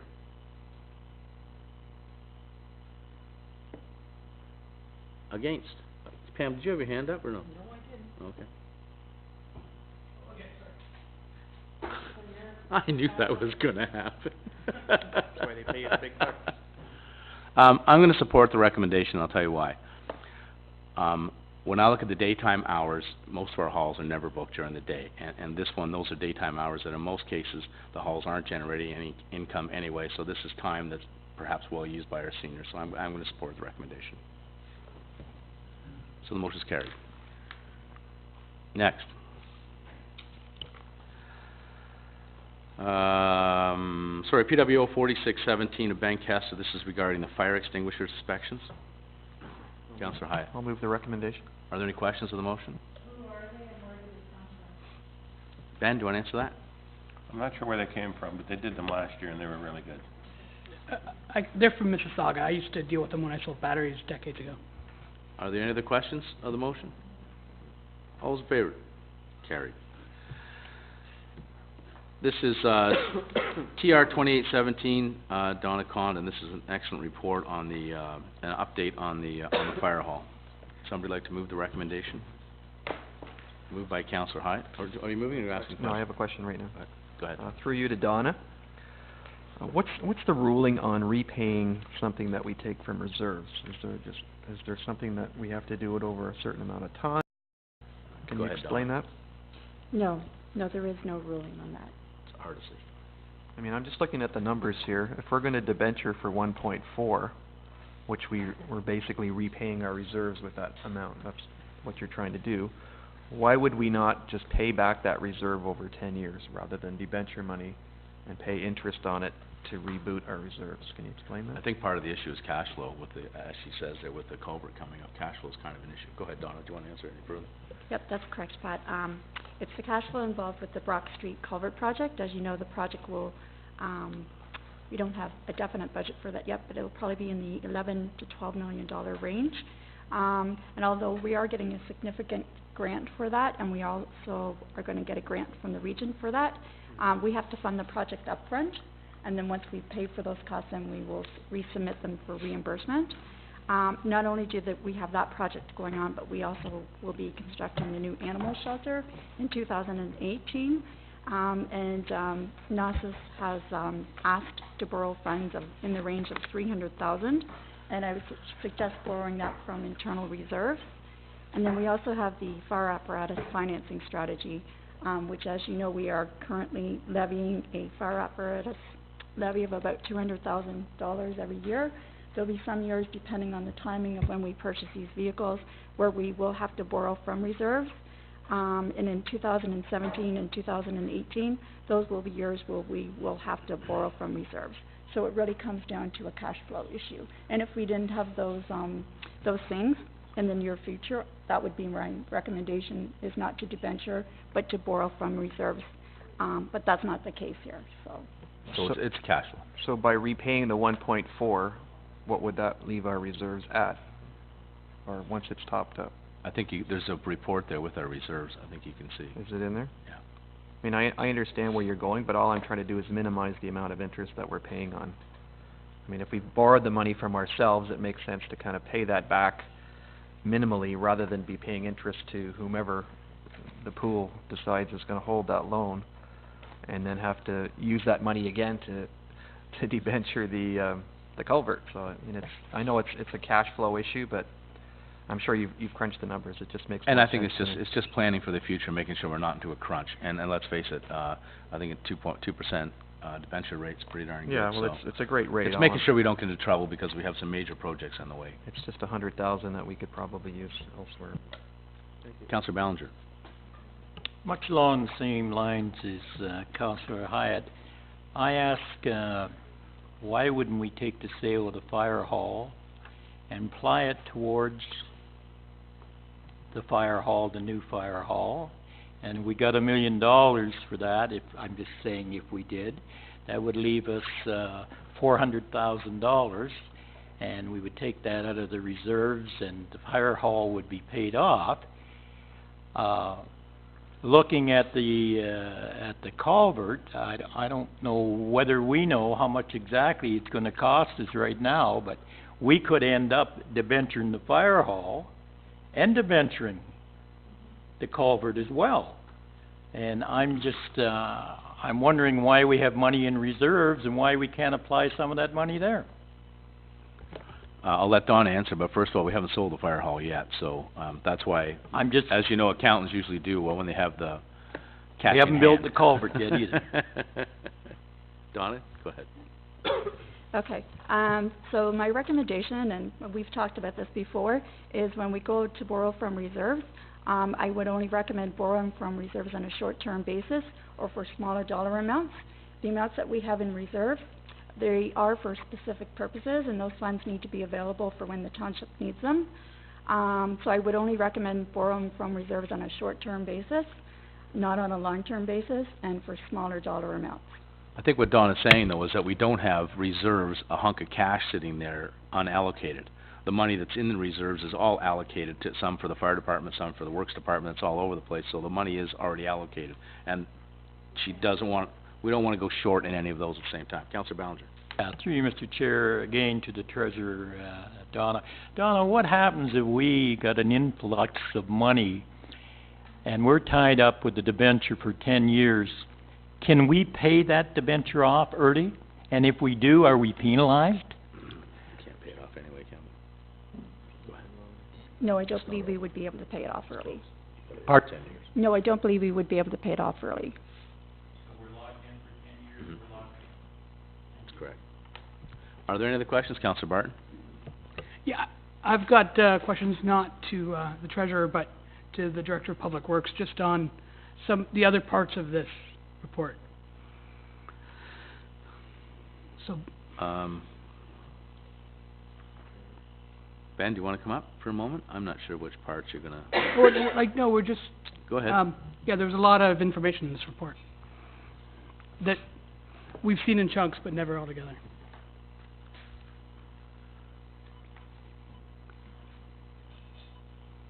Go ahead. Okay, so Ben, we paid, $20,000 for civil engineering, 32 for geotechnical, tons of money to a project manager and to an architect, and never had an estimate on how much fill we were gonna have to move. It cost us a ton of money, and we've never really spoken about it. When did we find out that the fill amount was going to be 26,000 cubic meters? After the tender closed. Okay, so, but we were even off in the beginning of 2016 during construction. We thought it was 15,000, didn't we? I can't remember that. There was a tender, there was a number that matched the 15,000, that came in around $275,000, and I think that was an assumption. I'm not sure where the number came from. I don't know if we ever saw a report that said this is how much soil has to be moved. I think that $285,000 was in relation to the 15,000 you're talking to. Yeah, no, and I think that we got an email in January that talked about changing the berms from 2-to-1 to 3-to-1. And that was about $60,000, yeah. Yeah, but it was combined. That cost was combined when we saw that report. So it was the $275,000. It was to move all the fill to the top of the hill, hydro seed, and reshape all the berms. Was that $275,000? I don't think that included the 60. Okay, in an email it seemed to imply that, but then that number was 15,000 cubic meters. But then it turns out at the very end of it we're at 26,000. That's correct. Yeah. I was just wondering, with all the consultants that we paid, I'm just wondering where that got lost, that's all. I Just think make sure we it all doesn't happen agree. again. I think we all agree, and we've had this conversation. And one of the things we did know in the very, very beginning of all of this was that the site alterations are the most expensive part and probably the most contentious part, because sometimes you don't know what's gonna happen. I remember when this project started, the very first price that we got in, just in site alterations, was about $1 million. Was the very first one we had come in. We were all shocked that it was even gonna be that much. So, yeah, it definitely changed. Things changed, and, I don't have an explanation for it, but that's the way the property turned out. But we were warned in the very beginning that it's one thing to price a building, and you can put a building in its place, and you can buy the steel, and you can buy the pieces, but the site alterations can be very complicated. And in this case, yeah, I think there was some information that we were missing, and we should have been provided with through our project manager or the architect. Yeah. I agree with you 100%. Okay, yeah, no, there's, and then the other one was, 2-to-1 berms. I've only been on council for a short period of time, but, gravel pits always talk about 3-to-1 berms. We always hear 3-to-1. For some reason, we got advice saying 2-to-1, and then it cost us $60,000 to change it. No, I think that the reason we changed those slopes, a lot of it had to do with the residents wanted those slopes, wanted the berms lower. No, but we hear, I've read in reports here numerous times that 2-to-1 isn't a sustainable slope, and 3-to-1 is kind of the maximum slope you could ever deal with. The one I know is the MOE requires those for the pits. Yeah. I know, so I'm just, So that's, the 2-to-1 was generated by comments from the surrounding residents from the very beginning. Nobody wanted to see that building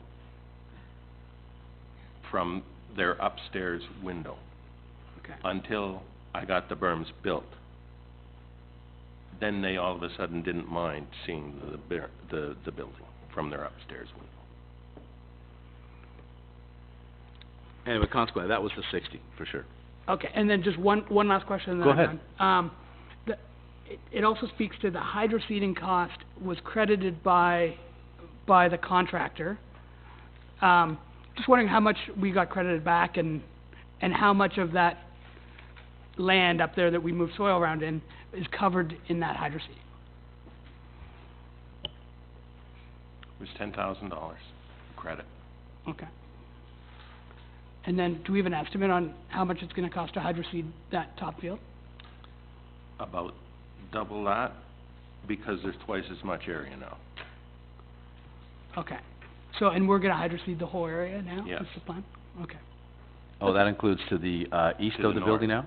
To the north, Northeast corner there? yeah. Okay, good. I was Good. concerned about just letting that grow totally naturally.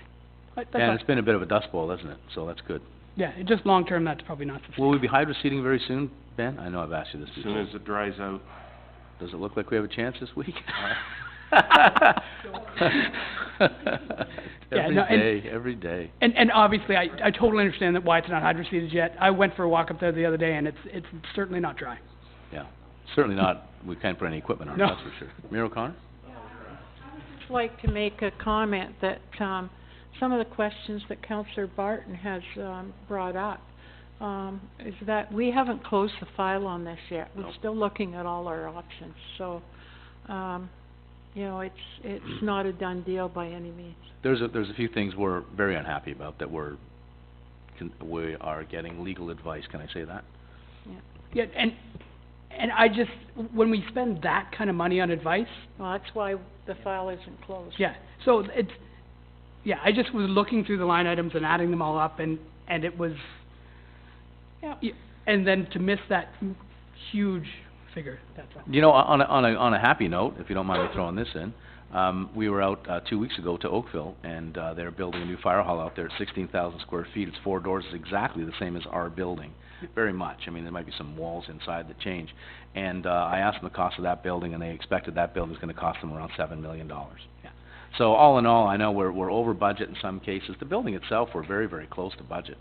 And we also had a lot of changes that we put into the building, and those things you never know as you're building something. You come up with better ideas and you make changes to make it a more efficient building.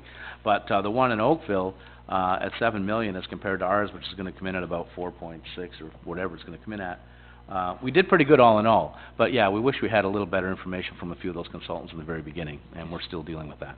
So, just another thing, another example of that was, we were into the design, and we weren't gonna put sprinklers in it. and then Mount Albert Fire Hall burnt down, and then we decided we better put sprinklers in it. So that was another 25 or 30,000. I think there was another item in there, just the steps going up onto the roof, which originally wasn't required, and then all of a sudden it was required. No, and that's 39.3, and Yeah. so, Brutal. the 217 doesn't really bother me that much. I know that, you know, you miss a security system for 29 grand, and the roof steps, those things happen. Yeah. And I get that, and you certainly don't wanna not do them when you're going through a process like this. The only one that really sticks with me is the fill. Everybody. It sticks with all of us. Yeah. And I said, it's an ongoing issue. Yeah, I totally get it. We've never seen all the numbers at once, that's all. Here they are. No, and because I'm me, I put it all into an Excel sheet, so we Yeah, can, Excel. if you want a copy. I wish they didn't invent 'Cause Excel. I struggle, it took me over an hour to, when I read a report that has numbers in it, I always have to put it in Excel. So, if you wanna save me an hour's sleep, I'll be less grumpy the next morning. Are there any other questions of this report? Do we have a mover for this report? No? Somebody like to move this report? Councillor Bryan? Are there any other questions? All those in favor? Carried. Thank you. Where are we at here?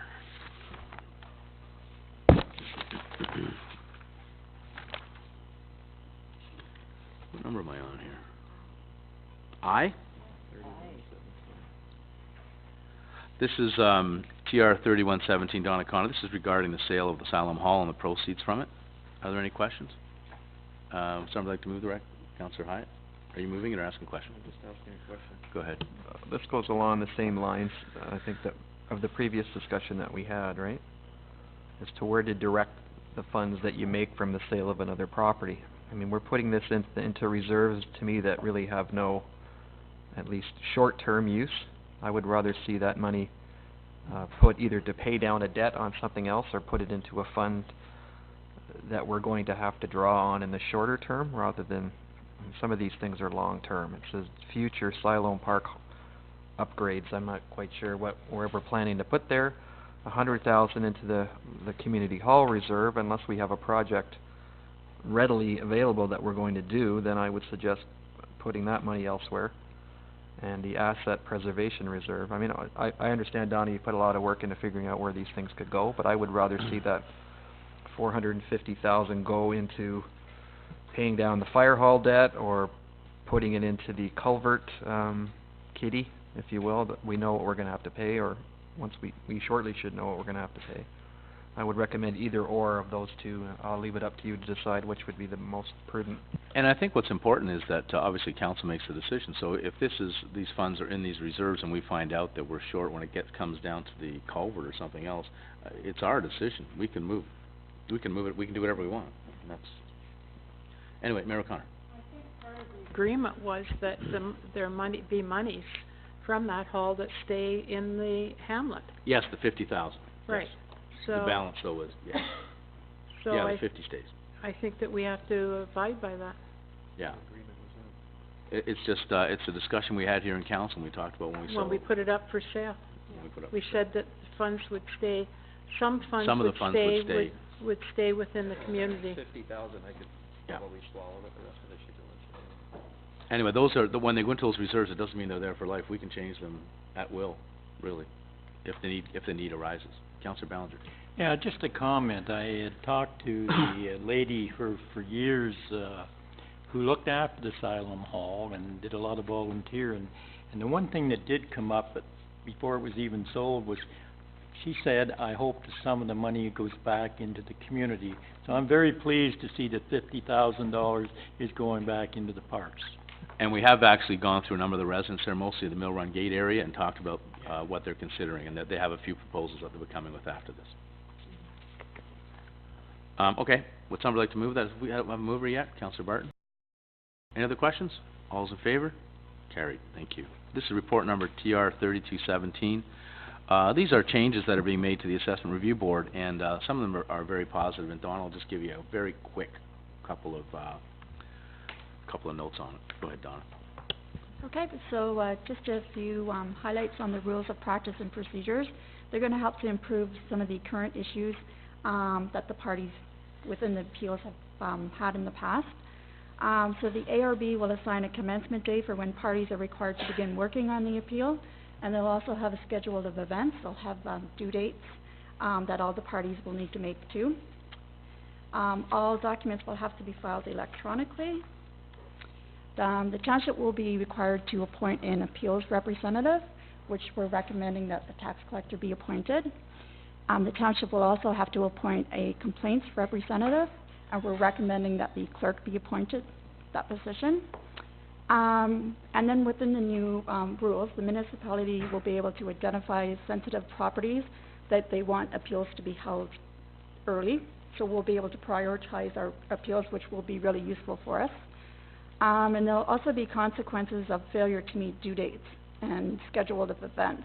So that will help to move the appeal along, and hopefully it will prevent appeals from extending out over more years than they actually need to. And that's about it. Any other questions on it? Councillor Hyatt. Yeah, Donna, do you have any numbers on last year? How many of our appeals went to the ARB? Do you have a number on that? Actually, I don't have those numbers. No. I can get those for you, though. I mean, I understand what we're doing here, but if it's for a sample of one, I mean, it's a little elaborate. No, it is more. It's more than one. Definitely more than one. We did have a report on this, so we get one every year on the number of them that go for appeals. Any other questions? Would somebody But like? we have to do this, right? Yes. This is These are coming changes. down. Yeah, This is coming down from the province. yeah, it's not our decision. This is how it's being changed. Right. Do we have a mover for this? Move recommendation? I'll Somebody move like to it. move? Mayor O'Connor. Any other questions? All those in favor? Carried. The next one is putting together a committee that's going to look over the township procurement bylaw. Somebody like to, any questions? Somebody like to move it? Councillor Ballinger, move the recommendation. Are there any other questions? All those in favor? Carried. Thank you. This is report CL 2817. This is regarding the price increases for our facilities. Why shouldn't I say that? That's what it is. Well, why are we increasing them? Well, my question too, I guess, Debbie's here. The average of 4%, I mean, we know the cost of living is around 2%, and I guess my question is this, and I don't really understand how it works. We do this price increase now, so what was reflected in the budget as far as revenue? So were these price increases reflected in our 2017 budget? Donna, do you know? Or do these just get, I'm not sure how this works.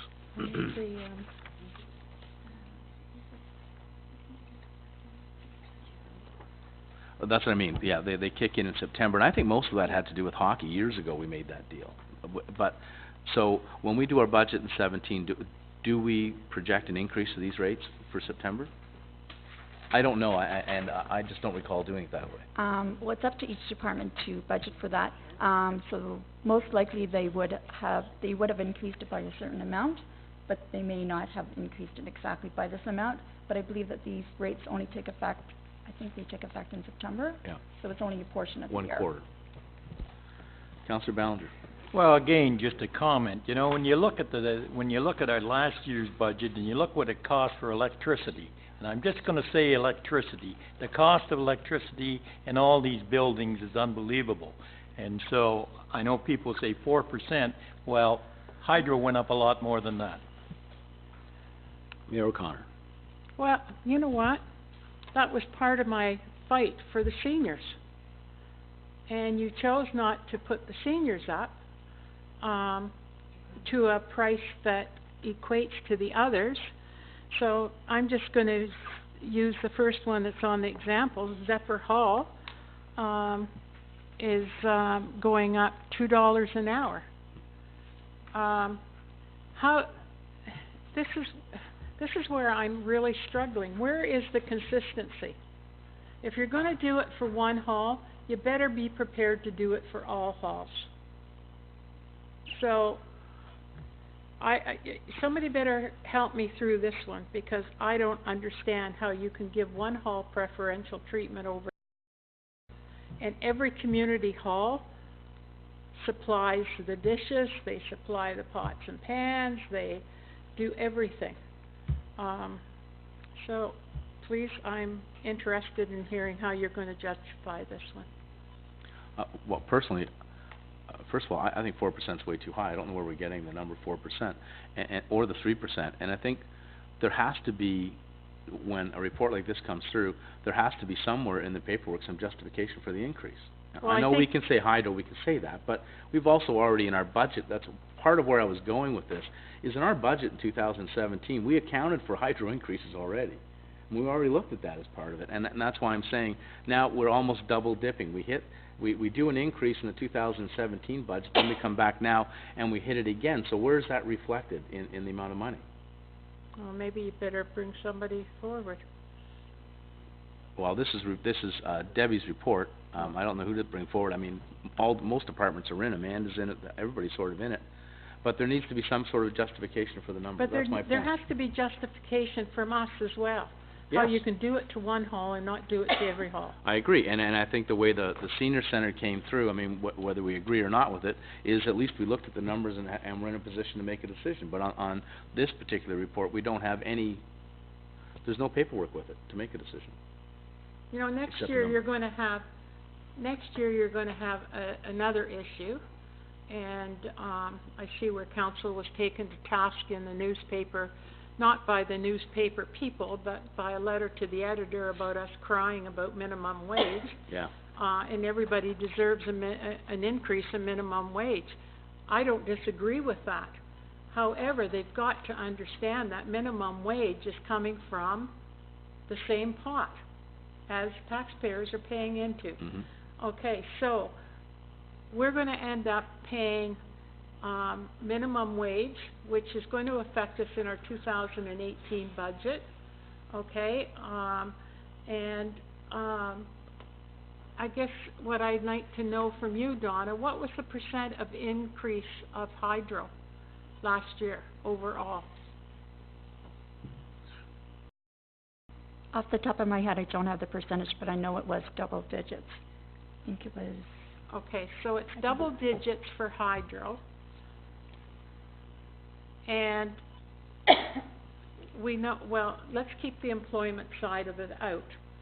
Hydro is double digits, all right?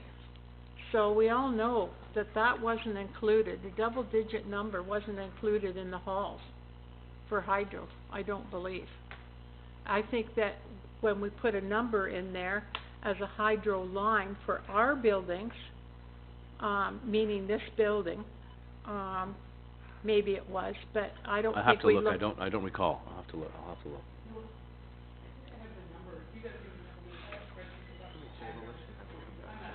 How about, you know what, there are a lot of questions. let's Do you want to refer table it, this- and we'll come up with a bunch of questions, Mayor O'Connor, perhaps? Yeah, I just, as I said, you know, we have to be fair to everybody here. And I don't think by looking at this, we're being fair. Debbie, I didn't see your hand over there, sorry. Go ahead. Mr. Chair, I am merely the author of the covering report. I probably would suggest that the best thing to do would be to speak to Amanda and Bob if they come forward, and they can probably explain their justification in terms of what the increases are all about. Just in terms of tabling, we're in a bit of a quandary I because know. we have no further committee meetings, so it would mean us calling special committee perhaps July the 10th before council, or however you want to address it, Mr. Chair. I don't have a problem doing that, if you'd like, whatever, it's up to council's wishes, what would you like to do? If you feel that there's a lot of information missing, we want to get more information, then we should table it or refer it back to staff. Or if you'd like to hear from, Bob and Amanda for some justification, that's fine too, whatever you suggest. Councillor Bryan. I would suggest we bring them forward, we get the information. If we're still not happy, then certainly we have the option then to table it. But I think if we can get some more information. Is everybody okay with that? So you want to go? Yeah, and then it was 17%, 2015 to 2016, actuals, was 17% increase in hydro for our main building. What did we put in our budget? Do you happen to have that number? No, For 17? Our 17 number is 595, up from a budget of 573. So the actuals was 573, with my numbers anyway, 573 for 2016. Our budget was 595. Okay, so, and that's sort of, that's kind of my point in that we've already increased our hydro on all of our facilities, and so we're kind of doing it again here. That's my issue. Either one of you want to answer any of those questions? We need some sort of justification for the numbers. If you look at a cost of living, you're looking at around 2% now, and what did you base the number on? So I guess, first of all, the users seem to be a little happier when we do things every year the same.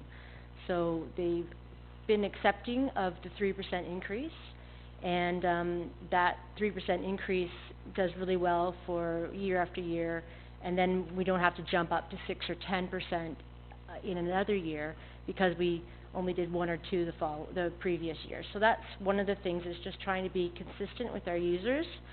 For the pool specifically, who employs majority of part-time students, that increase in minimum wage will have a huge impact on the pool's budget and the camp's budget.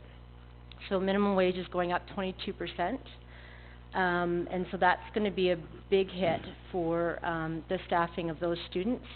So that's a real concern. But again, you can't jump up 22% in user fees. So going to 3% does really help, if being consistent.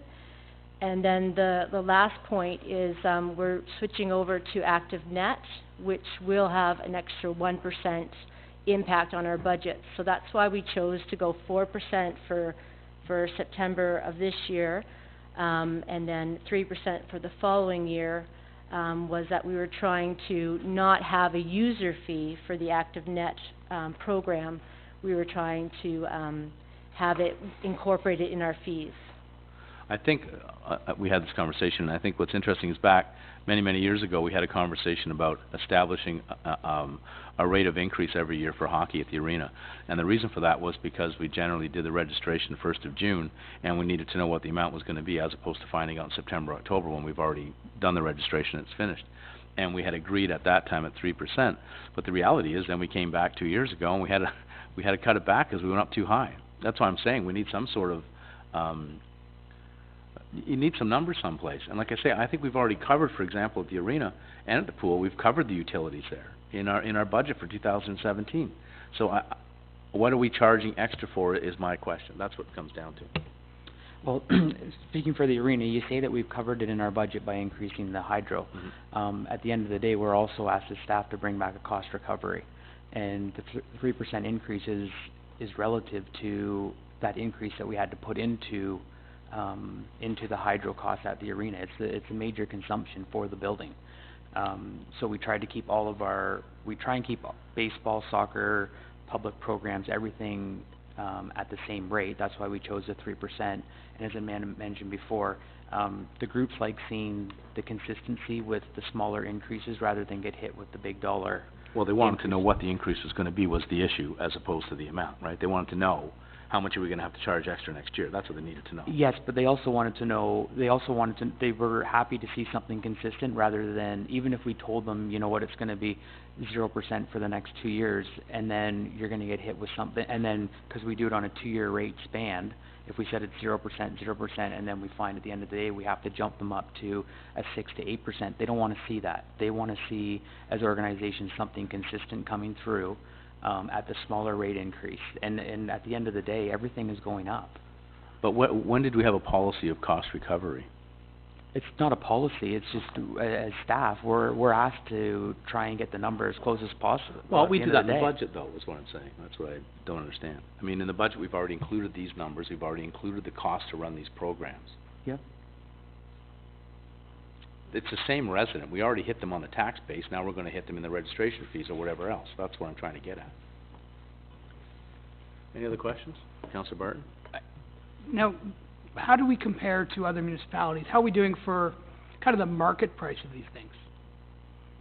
That's what really matters to me. Yeah, for my facilities, we are very aware of what other municipalities are charging, and we do a comparison, and we're in line with most of them, middle of the road for the majority. Yeah. And I know our biggest competitor on the arena is Port, and their ice is cheaper typically than ours in Sunderland as well, right? Although they increased it. Okay, good. Okay. Go ahead, Mayor O'Connor. You do your budget in September to December, right? We found that the users like to know now Yeah, what's the budget that. for next year, so we do that starting in So September. you projected that out by 3%?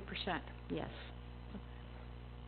Yeah, so just to clarify, so the 2017 budget reflects December, or January to December, but they account for the 3% increase already in their projected revenues from September to December.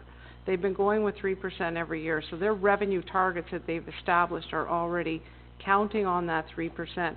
And they aren't, in the pool's case, they're not covering their costs. And at the arena, if you take a look at their capital costs, they're not covering their costs. And if anything, the gap is increasing as opposed to decreasing. So that's just for those two facilities. As for the community halls, and that's a completely other discussion.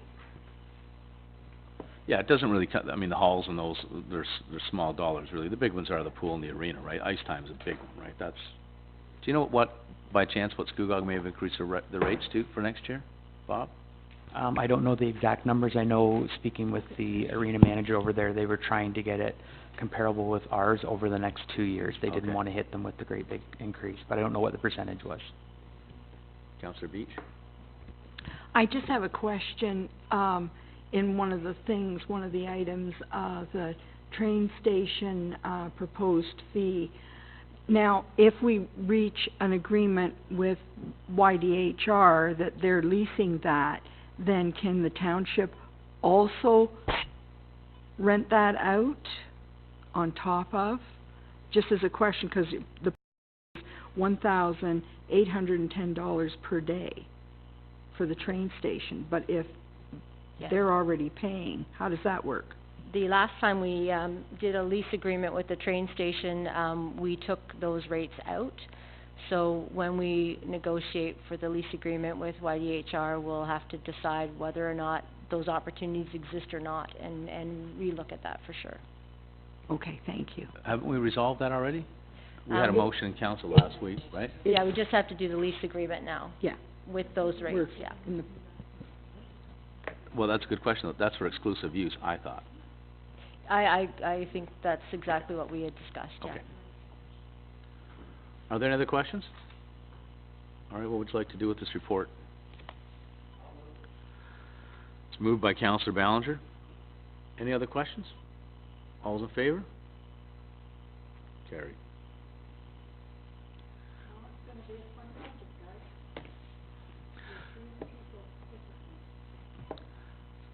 We have an item on the addendum, RC 1617. This is regarding the boardwalk, I think in, pull it over here. On the Brookdale Trail.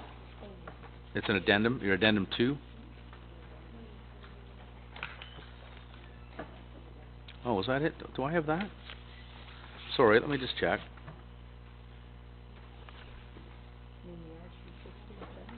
RC 1617.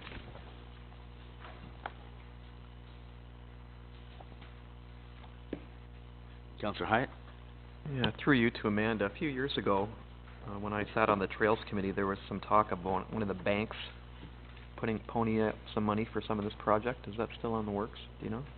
I think it was TD, they had a green grant or something to, maybe Ingrid, if you recall that? My understanding is TD Friends of the Environment has already provided $5,000, which they were going to use for, I think it was a loop trail. There is a loop trail and an observation platform, and that's on the wetland trail, which is just beside the Brookdale Trail. Okay, so that's over and above this. That's, They've already provided money for yes, they have. another one? Yeah. Are there any other opportunities that we can beat the bushes and see if there's any corporate sponsors that want to make a donation to this kind of thing? Not for this project specifically, but we'll be definitely looking for other partners as we move forward on all of our bridges and boardwalks, trying to get Like maybe more if of a they had standard. a boardwalk with their little plaque donated by whomever? Yeah, for future ones, that would be definitely future ones? a great thing to do. Thanks, ma'am. Are there any other questions to this report? Moved by Councillor Hyatt. All those in favor? Carried. I have one more little piece. It's not on the agenda. It relates to the presentation from Deloitte. I just want to have a motion to move the report that they gave us today. We moved the financial statements for the trust and the operating capital, and this is just for the report that they gave today. Moved by Councillor Barton. Are there other questions? All those in favor? Carried. Thank you. And is there any unfinished business? Mayor O'Connor?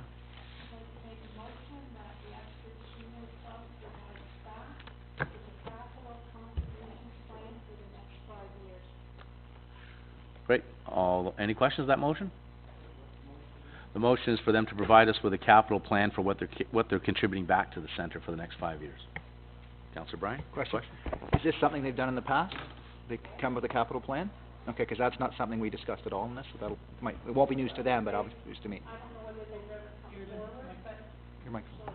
I don't know whether they've ever come forward with an actual capital plan, but I'd like to know what they're going to be purchasing in the next 5 years, 'cause we've just, again, I'm sorry guys, I know I'm like a dog with a bone here, but we've just supported a 3% increase for other senior centers, and we're presenting a 1% increase here. And I don't think that that's fair. I think everybody should be treated fairly, but I also recognize that the seniors do make contributions to capital projects within their building. So I want to make a motion now that they provide us, or provide staff, okay, with a capital contribution plan for the next 5 years. In other words, I can tell you that dishwasher needs to be replaced. I can tell you a few other things that need to be done, but I want to see that list from them. Good. To staff. Any questions on the motion? All those in favor? Carried. Is there any other business? Press. Sorry, accounts. Good thing you're here, Roger. Go ahead, Councillor Hyatt. You or Donna might be able to answer these questions. My first one is on the page 77, on Dependable, on the new chassis. We have ownership of that, do we? Well, I can answer that. I mean, we haven't given them the check yet. The check's been written, but we haven't given it to them until the ownership's in our hands. So we're not, okay, thank you. The next question, a few lines above that, release of holdback to McKnight. Are they fully paid out after this check? Donna, maybe you This can is answer our that? architect. Yes, they are. And the PM as well, they're fully paid out? Project manager? Yes, we pay them as we're billed. So that's the last submission. Okay, thank you. Any other questions of the accounts? Somebody like to move the accounts? Move Councillor Beach. All those in favor? Carried. Sorry, now, press. Yeah, a couple of quick questions, if I may, through you, Councillor, to the Mayor. On the ditching and the curb and gutter report. Mayor, did you ask Mr. Kester to give you a price on both curb and gutter and open ditch for that section of Maple Street? Yes, I did. Okay. And Councillor, there were two motions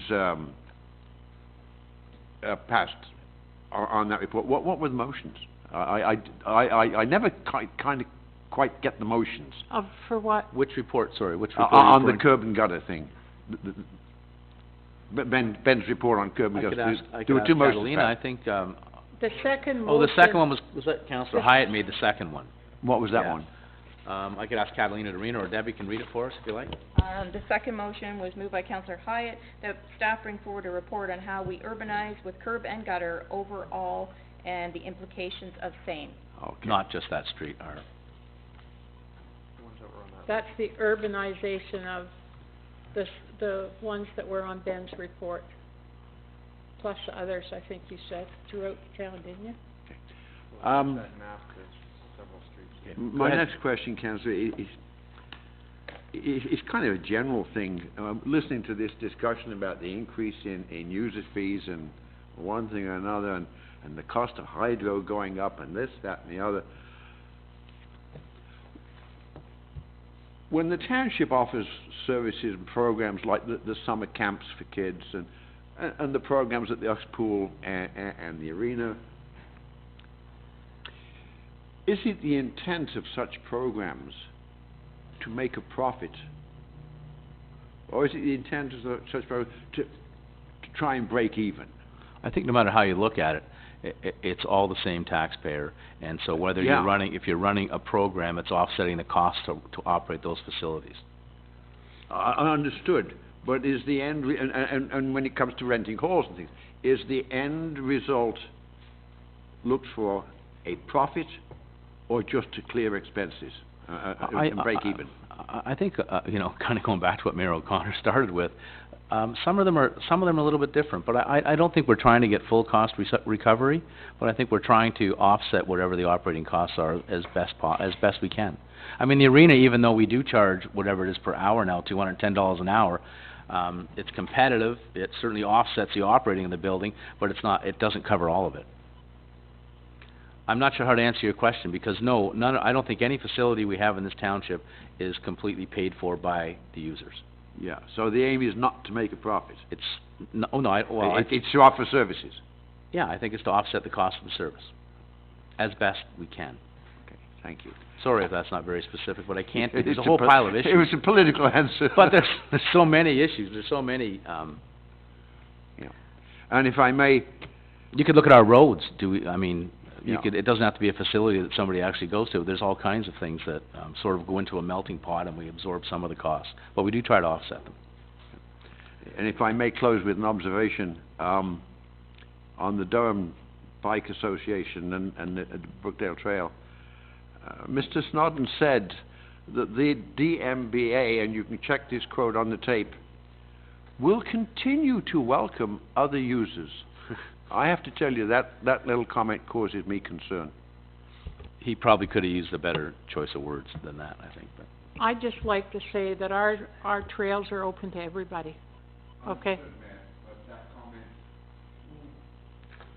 Okay, I just want to add one thing to Councillor Malloy's answer about profit.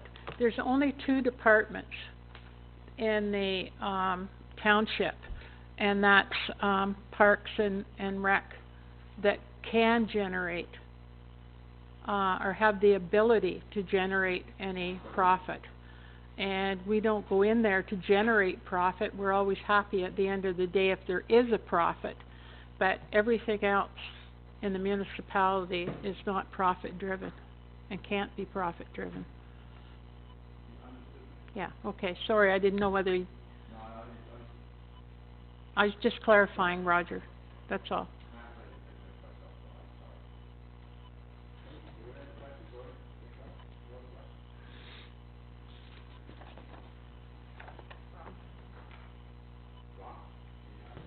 Sir, go ahead. Thank you. I'd like to speak this morning about the Seniors Club agreement. I, as a senior in this town, lived in this township all my life. I do not support it. The $4,500 a year divided by 52 weeks is $86 a week. And divided that by $10 per person memberships, so 9 people are paying for this facility in a week. Furthermore, I don't know whether the word was motion or recommendation was for a 1% increase per year.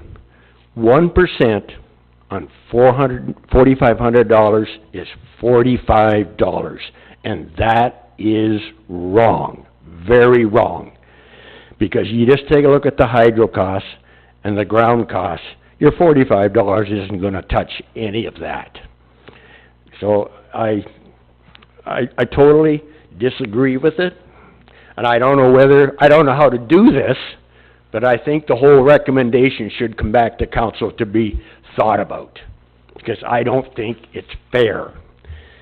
My second point is, the mayor has used the word consistency. The township has ball diamonds, soccer fields, tennis courts, ox pool, parks, halls, arena, train station. These are all township facilities which township people use. I know this is going to be a big statement, but we hire consultants for a lot. But I think we need to sit down and try to understand how we can apply, the township can apply the same type of increase for all of these facilities.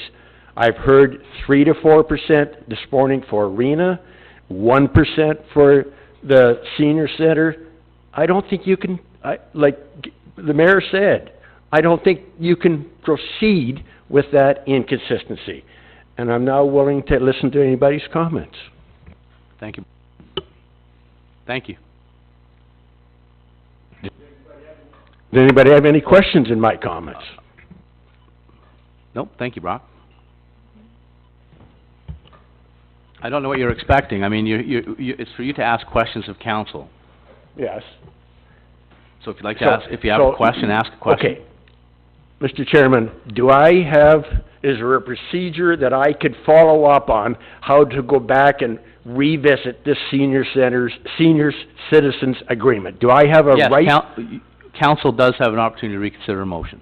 And They do. There is a process for that, yes. Without any further input from me? Yeah, council makes that decision. Okay. Yeah. Okay. Thank you for your time. Just make a quick comment to Brock. Brock, I agree with you on the 3% and how we need to be consistent. The only spot where I kind of disagree with you is I believe every cost should be the market price of that. So if we always raise all of our prices by 3%, sometimes one of our prices will be way above what the market will bear, and another will be far too low. So we also, if we always go by the same rate, it might not make sense. But I agree with you on everything else, Brock. I'll adjourn finance. Okay, I would like to open Tourism, Heritage, Community Programs and Committee. Is there any unfinished business? Any other business? Anything from the press? Anything from the audience as he's leaving? I'd like to close Tourism, Heritage and Community Program Committee and pass it on to Parks, Facilities and Arena to Councillor Ballinger. Thank you, Councillor Beach. And the area of Parks, Facilities and Arena, is there any unfinished business?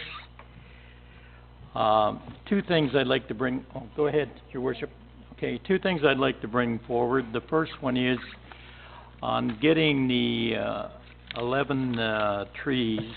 What I've done now is I've turned it over to Mr. Ferguson to contact the nursery to find out when the ideal time is they should be planted. And he's getting all that information. And then when he gets it back, I'll give it to you people when they're suggesting. And they will be delivered to the arena, and they will be planted by the Parks and Recreation people. I have asked that council plant one tree, the one that's going to go in Centennial Park. The second thing in regards to the signage at the arena, we're just set to go. Bob is getting quotes on us to get the new inserts, and he'll come back with that, and if council approves, we'll move forward and get it done. Any other business? Councillor O'Connor? Yes? I had a message on the weekend that the Quaker Village Pond, there is poison ivy around it, and also they're very concerned about the sludge and the slime that's in the pond. And they said if a young child fell in it, it's so bad now that they don't think that they could get out because of the sliminess, if that's such a word. Anyway, I think it's something that we need to deal with immediately because this is the last week of school, and kids are going to be using that park, and we need to get rid of the poison ivy, and we certainly need to look at what can be done about the slime that's all around it. They could fall in and never get out. so. Well, I thank you for that, and I will have made a note of this to go over and see Mr. Ferguson. Mr. Hyatt? Mayor O'Connor, I can answer part of that question. I had a similar call, not about the poison ivy, but about the algae. I called Parks, Bob was over there, and Jamie. They had the grate cleaned out the same day, which will help move some of that water. We've had a very wet, Oh, I know. wet spring is all I can say. Cool, wet spring, which is ideal conditions for algae bloom. That's why that pond the last few summers, or last few springs rather, has been extensive. Usually we have a little drier, hotter kind of spring, which doesn't let the algae grow as much, so, thanks to Bob, well, he's not here anymore, but thanks to Bob and Jamie for cleaning that out, as soon as possible. I wasn't aware of the poison ivy, but maybe they can, deal with that as well. At the Quaker Village. Did you forward them an email or anything? No, I haven't. I Yeah. just, sitting here, I remembered about the phone call, so. No, they were there the same day when I called about Yeah. the grate, so. Well, I mean, I have no problems. Actually, when I looked up, they were gone, but, Yeah, but you're right, if it is poison ivy, then it needs to be dealt with Yeah. as soon as possible. But And- the algae, we've sort of, you can't deal with it, but we, When was that? When did they clean it out? midweek, last week. Okay, yeah. When, the poison ivy's at the pond? Yes. yeah. Okay, thank you. Yeah, I'll send that off. Okay, Councillor Barton? Yeah, just a comment on the fitness equipment in Elgin Park.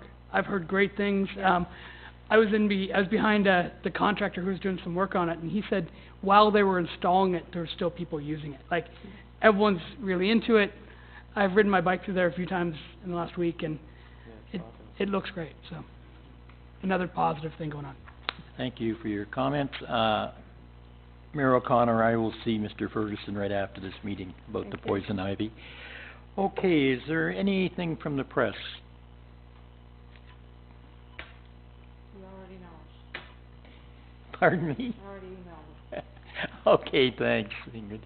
Okay, I'm gonna, pass this, I'm gonna adjourn this and pass it on to Sustainability, Watershed, and Conservation to Councillor Barton. Councillor Barton, can we, recess for 8 minutes? Yes. 8 minutes. No, no, we could only go 9, I think. Quarter to 1. Okay, perfect.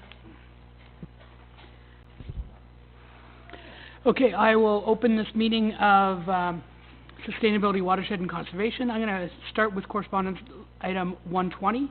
This is from the Ministry of Municipal Affairs, Ministry of the Attorney General, about the proposed Building Better Communities Conservation and Conserving Watersheds Act.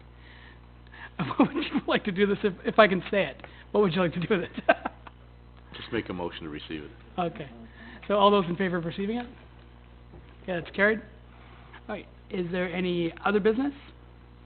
Any unfinished business? I will close this meeting of Sustainability, Watershed and Conservation and pass it over to Public Works. Call to order this meeting of Public Works and Operations. Now I sound like you.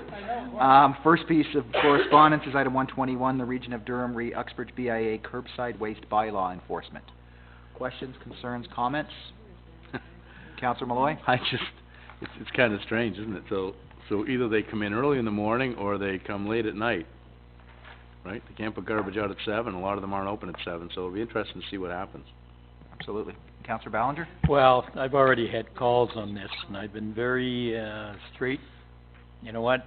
We've decided this is what's gonna happen, and follow the rules. And there's people out there that are not happy, but I can take you out there and show you 3 days before it's to be picked up, sitting garbage all over the place. So, just so long as we're all consistent with this thing, that's the bylaw now. That's what it is. What would we like to do with this? You Support it. Councillor Hyatt? Sorry, Gordon.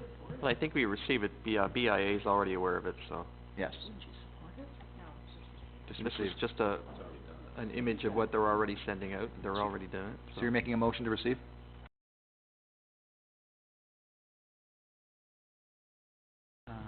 There's no unfinished business?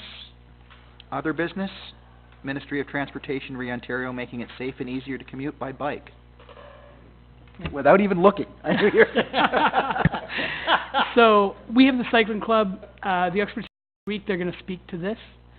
Now, just to let you guys know, most of those guys are doing that 24-hour race before the Monday meeting, so they're not gonna look very good when they get here, 'cause they're riding for 24 hours straight before, including me. But, yeah, but I think we should, receive it, and they'll speak to it next week. Okay, motion to receive, all in favor? Carried.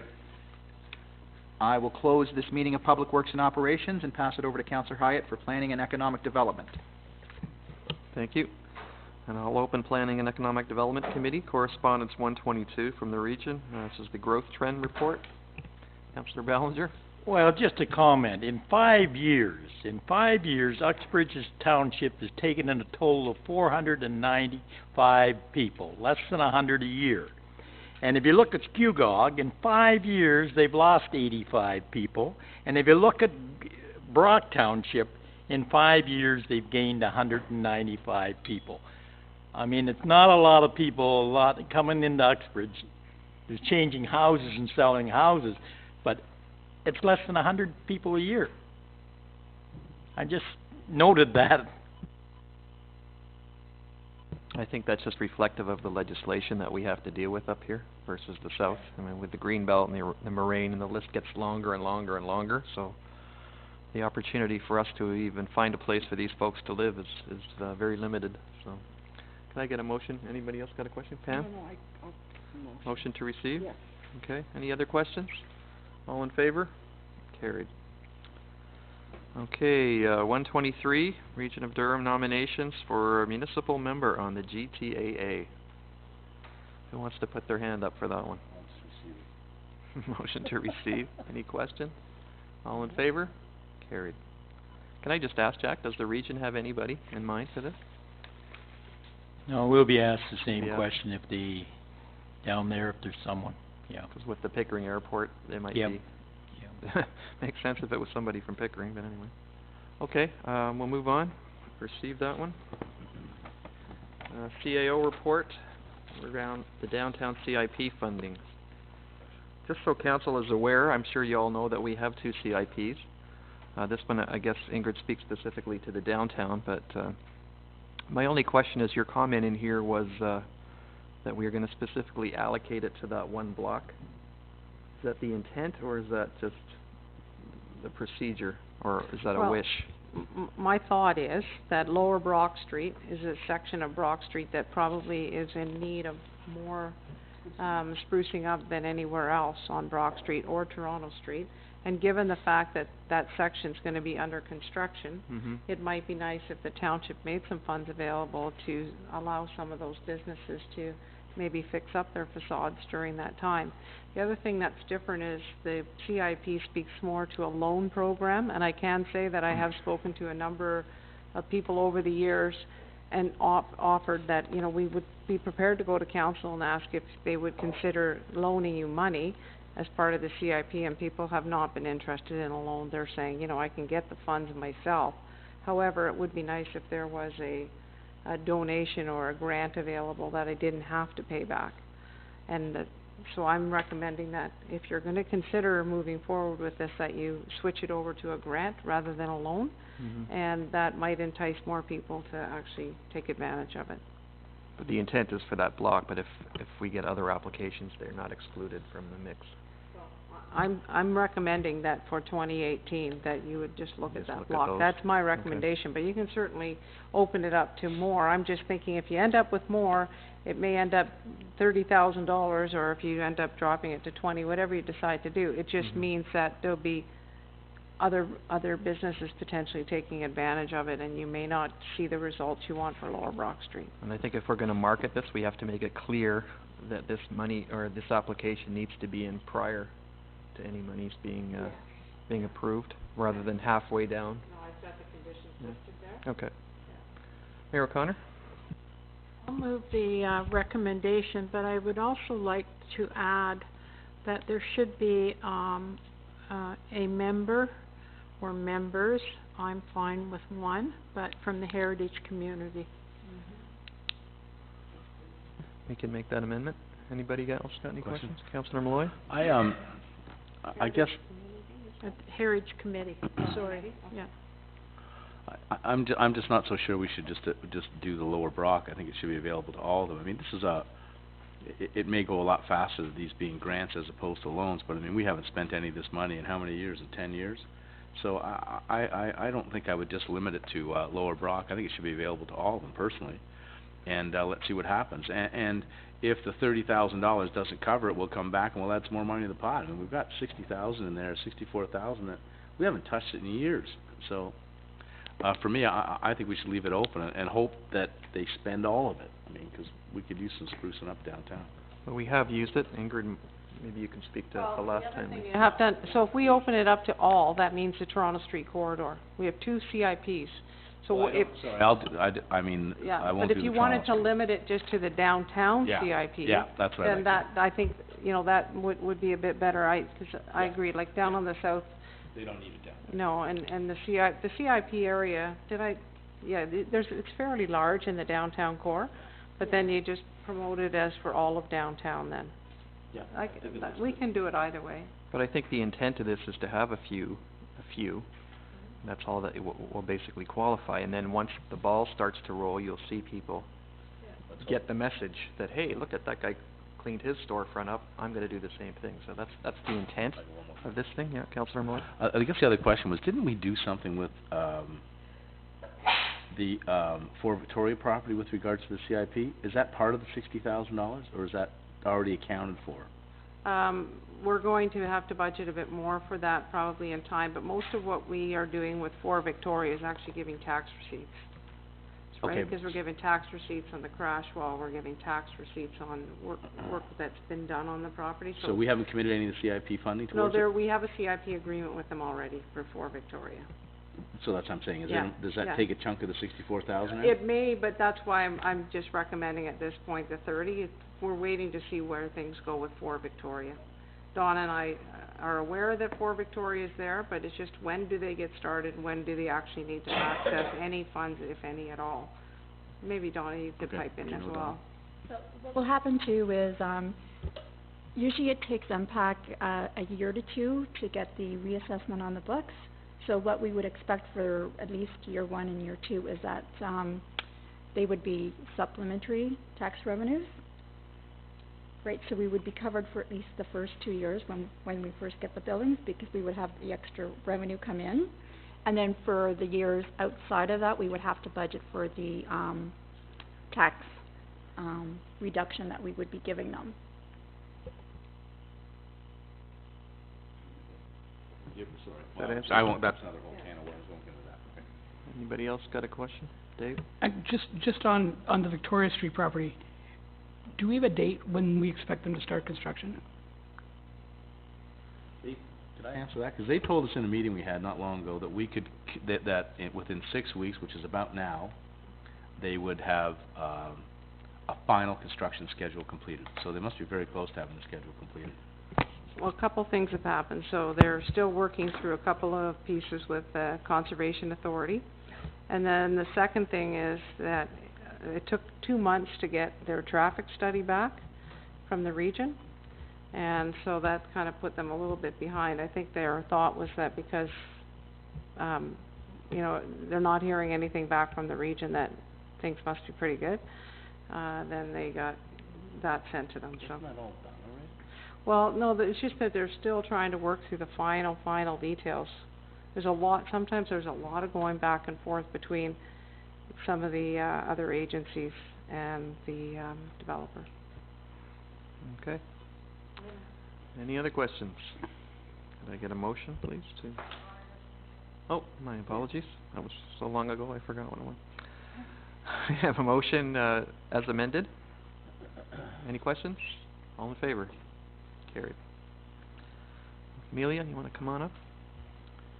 Report DS 2717. It's a C of A application for Ravenshoe. Questions? Questions? Mayor O'Connor? On the map, that we have, and it's the map that, comes after the one that's checked out like this. Have you seen that we've got? Okay. I know it's page 136 of our agenda, but I don't know how I can tell you. It's this one.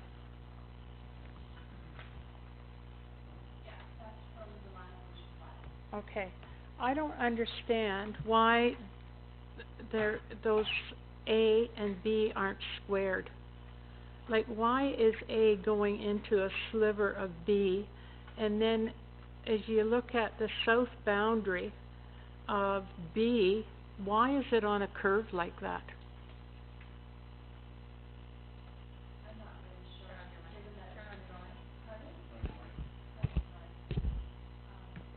As I said, I'm not really sure. It was just something that was taken out of the land division file just to clarify things.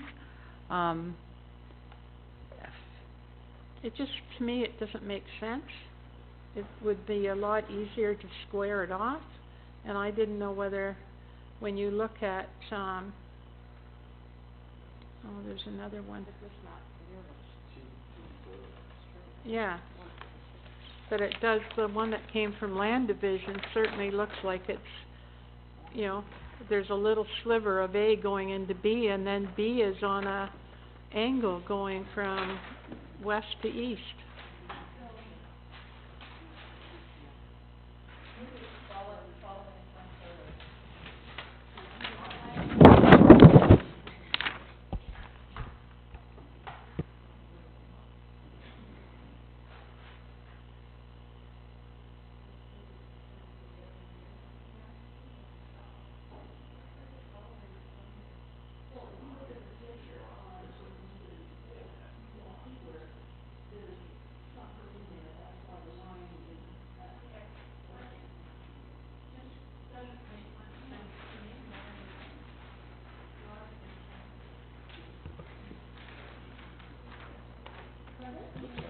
There's where the mayor is referring to that crooked line. There's two pieces on the, if you go to the map on 146, there's two parcels just below that. And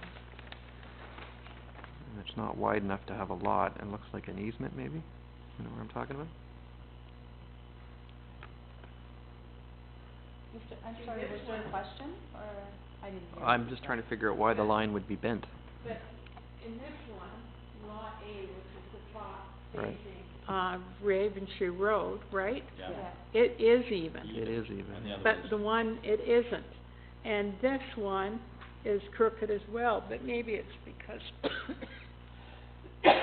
there's an easement or something. I just was curious as You to see why those- it didn't go across. You see those two little bits just south Yeah. of that bent line?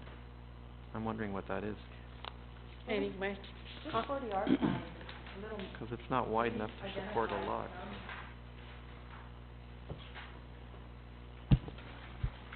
Oh, that one's out too.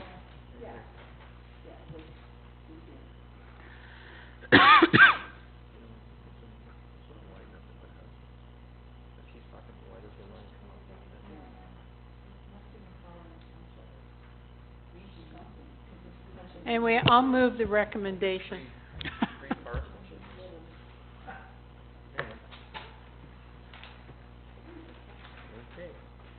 So what do they go by? That's the plan, right? That's what counts. These little drawings don't mean anything. Okay.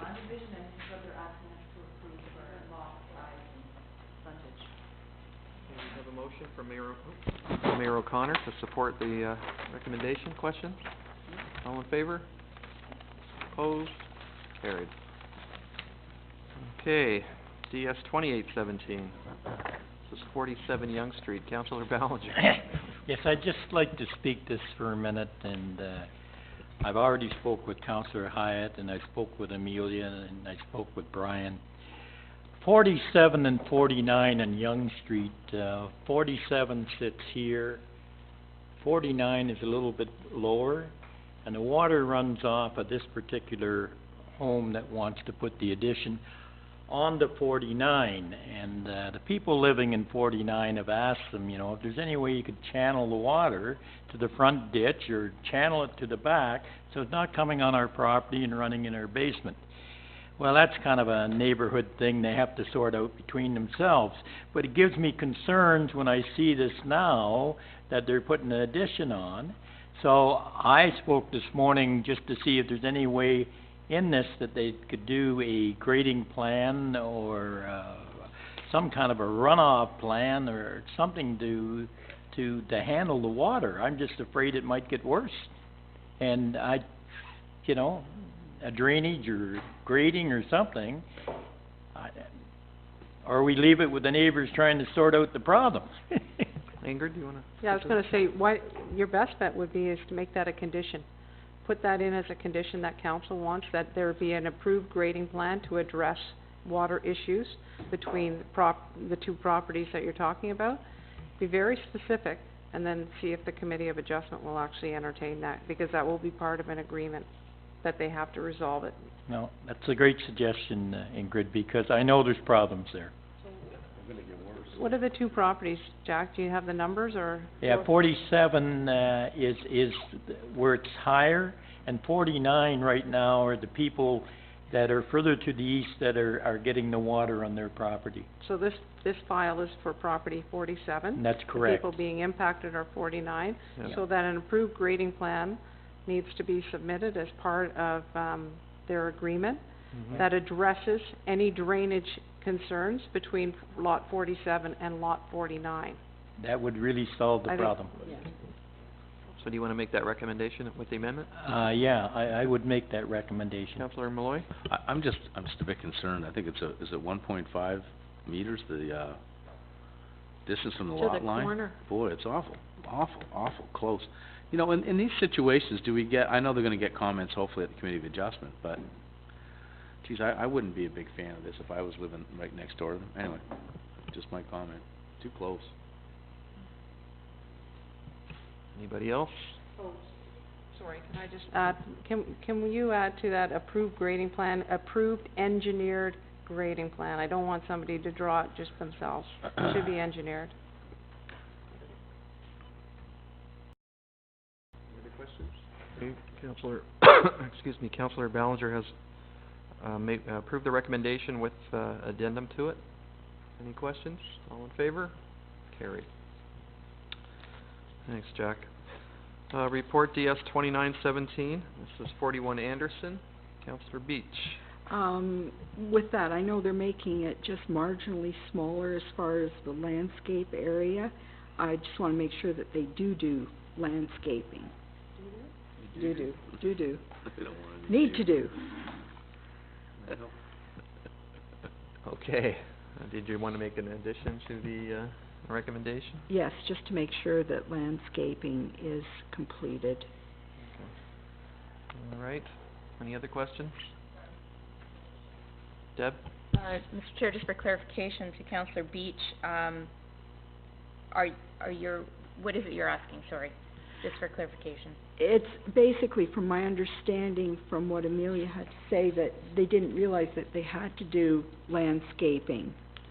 Is that correct? I think what happened was they were aware of landscaping because they did show some, but they didn't realize they had to provide 6 meters worth. I don't think they were aware of that section, where if you provide parking in the front yard, you need to provide so much landscaping. Mhm. And I don't think they were aware of that requirement. Okay. So definitely they'll have to show it, given that there's a variance for it. Okay. They'll have to prove to us that what we approved was actually that type of But you're landscaping. saying you want the 5.4 totally landscape? Well, the thing is to make sure that they realize that there has to be proper landscaping Oh, done for in sure. that area. Rather than just, Yeah. rather than just straight relief? 'Cause Yes. if it's just straight relief from it, we wanna ensure there's still something. Yes, That's what there you're still saying, right? needs to be some landscaping, even though there's a change in the area. For sure, yeah. Okay. They'll have to prove to us that they're providing 5.4 square Yes. meters of it, or a distance of it, Yes, yeah. correct. For sure, yeah. You got that? So are you asking for a submitted landscape plan? Or just that they be put on notice that they have to complete landscaping? I'm not sure what you're asking. Well, 'cause landscaping plan, what they originally said is different. Yeah, they'll, in their drawings for their submission, they'll have to show landscaping, given that we've, granted a variance for it. So they'll have to prove to us that they have landscaping, so it'll be on the drawings when the building permit is issued. Okay. Everybody clear? No? No? So you want What they're revised saying drawings? is they want revised drawings showing the, the plantings or the landscaping. Right. Revised landscaping. Okay. Anybody else? All in favor of the recommendation as amended? Carried. Thank you. Thanks, Amelia. Report. Did she? Don't tell me that. Tori who? DS 3117, Brian, this is the month-end report. Any questions? Comment. Ingrid? It's interesting to look, if you look at the total construction value in 2016 compared to 2017. And it's funny because now we're into a whole bunch of pre-cons again, and we're into a whole bunch of planning again, and it just seems to be the cycle. You spend 1 year, 1.5 years planning, and then the next couple of years you spend building. So that's the spike in the 16. We did a lot of planning in 14 and 15, and a lot of building in 16. Yeah, that's the nice line, the construction leaves. So, anybody got any questions? No? All in favor? Councillor Bryant's moving the report. Any questions? All in favor? Carried. Thank you. Any unfinished business for planning? Mayor O'Connor? I'm going to make a motion that staff contact the owners of Fort Victoria and report back in the July meeting the status. I've got some issues. If they're not going to proceed, then we've got to do some major work around the property. Okay. Any questions? All in favor? Carried. Thank you, Mayor O'Connor. Any other business?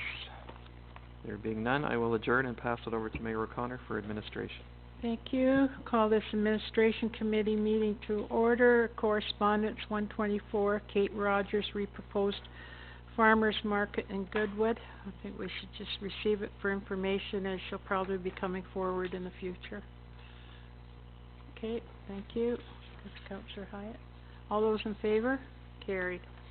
Report BL 1017 of Andre Groton, Manager of Bylaw Services, Rebylaw First Quarter Report. Received for information, Councillor Bryan. All those in favor? Carried.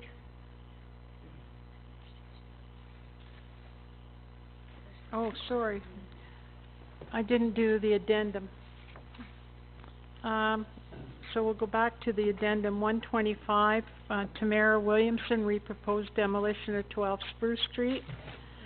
And 126, Patty, and I don't know how you say that, reproposed demolition of 12 Spruce Street, huh? Both of them? Thank you. All those in favor? Carried. Okay, we did report of Andres. We do report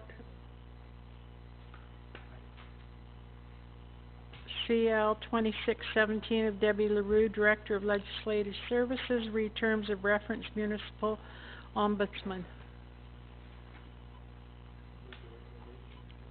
Okay. All those in favor? Carried. Report CL 2717 of Debbie, regarding proposed naming policy for new animal shelter. Questions? Councillor Malloy. Mayor O'Connor, through to Debbie. Debbie, I was reading through it. Is there a timeline, or did I miss it? Is there a timeline on naming? If you name the foyer, is it forever, or is it, we had discussed at some point in time in the past that we would consider a timeline. Is there one? I couldn't find one. No, it's, through Madam Chair, at this point there is no timeline on it. Basically, it's for the duration of the existence of the building or the existence of the lobby. We didn't cap anything in terms of a timeline. I think personally, I think it's a really good idea, because 10 years from now, we may want to revamp the lobby, and if we do, we have a source to get some money. And I think we should, I don't think it should be in perpetuity. I think we should have a timeline on it to say that you give us your whatever chunk of money, and it's good for this many years. That's my personal opinion. I'd like to, and I'd make an motion to amend that. Okay, Councillor Hyatt. Yeah, on the amendment? I totally agree with that. Okay. I'm just, a question to Debbie, I guess, is why wouldn't we consider naming the entire thing? Or why are we excluding naming the entire thing? Okay, you're talking about naming various locations in the building. Why would we not have the whole building as a possibility? Well, generally, that's not something we do. It's, in this particular case, there is no opportunity for someone to come in and give substantial funds. The townships are already in for money. I mean, if council wants to entertain it, but it would have to be an agreement between Scugog and Uxbridge. And generally, the name has always been the shelter for Uxbridge Scugog. If council wanted to entertain that, I guess you would have to look at what kind of funds you would want to be receiving in order to name a facility. It's just not something that we have done to this magnitude, so. Well, I'm just thinking if we're carving this thing up into rooms and having names on them, I don't see why you would exclude having the whole thing as the Joe Blow Animal Shelter. It doesn't exclude itself from that, from the list, to my personal opinion anyway. Maybe it's something that council can consider in the future, but I don't see why we wouldn't. I mean, every other municipality has ice rinks and pools and so on, named after the major donor. And again, you stick a timeline on it, I think, unless it's a substantial grant. So anyway, maybe that's for future consideration. I think the major donor here is certainly Uxbridge and Scugog. So, Councillor Bryan. Just one comment to Councillor Malloy's point about putting a timeline on it.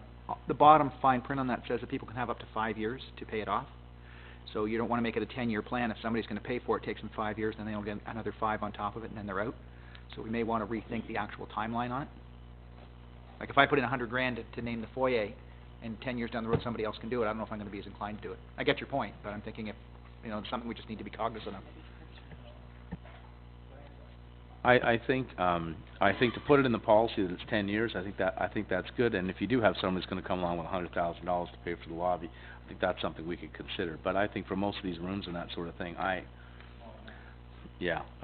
I think I think the fundraising community understand that if somebody's coming with a proposal saying, we're going to give you $100,000, we want 20 years, then we'll consider it.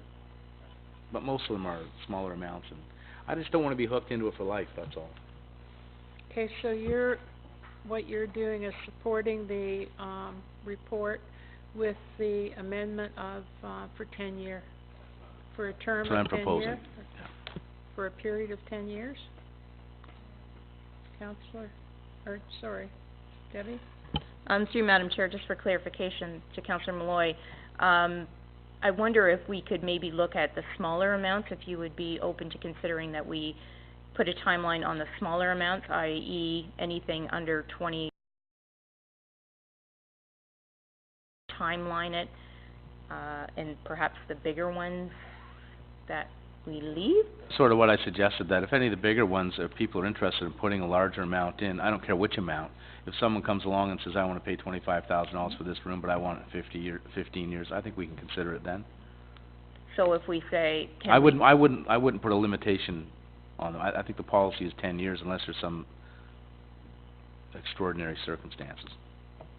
Okay, but I would suggest that we put, unless the funding is subject, or the timelines is subject to change. Otherwise, the first thing, when this goes out to the public, they're not going to automatically say, okay, well, if I give $100,000, I'm going to come to council and make a request, or $50,000 for that matter, that I'm not going to know enough as a member of the public to come and ask for that difference in timeline. I just don't think it's going to be a member of the public reading this in the newspaper. Anybody that's going to kick in $50,000 or $100,000 is going to be obviously in some pretty serious communication with the committee. But I think that it should be there anyway. In terms of the funding, it's not going to be the township though that's pursuing this. It's going to be NASIS, and I just think that if there's some flexibility in there in terms of we either put an amount of under 25, it's at 5 or 10 year or whatever. So how about you say over $25,000, it'll be negotiated? The timeline is subject to negotiation. Okay. I'd go with that. sorry, just in terms of the timeline then, under 25, what was it you were saying, 10 years? Well, don't all of these come back to, I mean, I know you're gonna go out and move these, is none of that coming back to council for approval? That's what I'm saying, so I mean, it's gonna come back to us anyway after you've negotiated it, right? So we do have an opportunity, don't we? Every donation is gonna come back to council for approval? That's what I'm saying, I don't think that's Only the larger ones will, like, again, we're kind of having a moving target here. If somebody's gonna come in, say, in the donor recognition wall, those things are not gonna come back.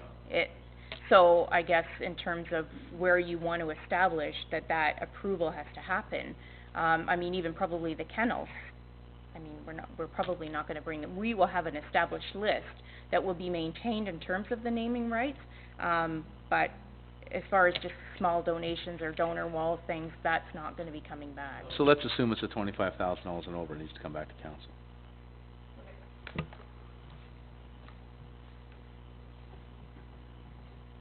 Okay, Councillor Ballinger, then Councillor Barton. Yeah, I won't be supporting the amendment.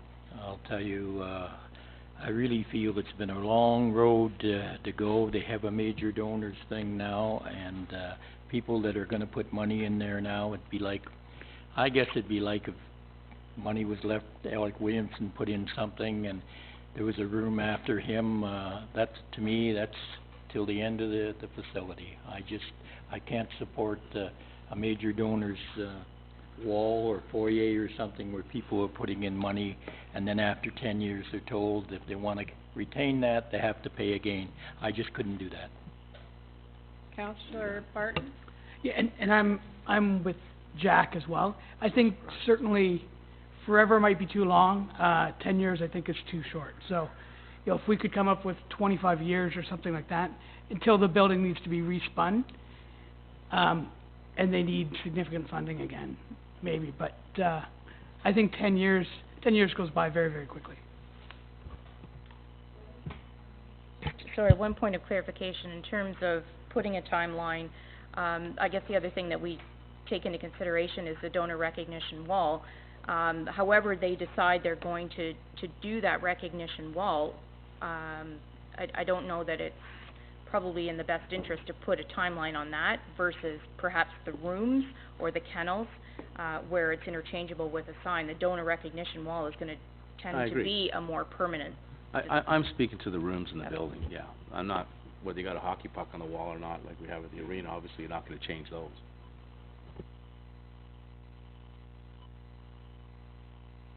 I'd be open, certainly on the motion, I'd be open to a different timeline. I just think it shouldn't be forever. Just a reminder, so this document actually came from NASIS. This is what NASIS has proposed, and this is what they're comfortable selling. So just keep that in mind. This is their hard work that has basically put these conditions into place, and this is what they feel that they're gonna be out there selling. That's what Debbie would have to go back and have a conversation with them about.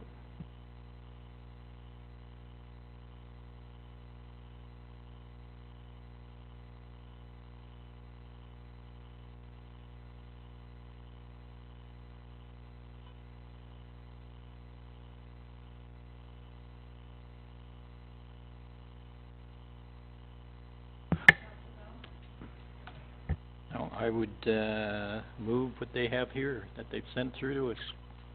I would move that we support it.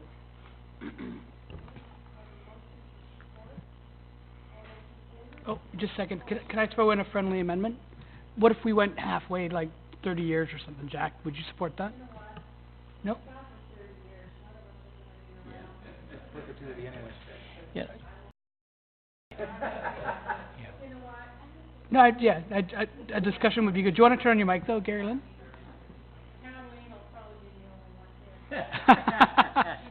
Oh, Martin will be around. I don't know.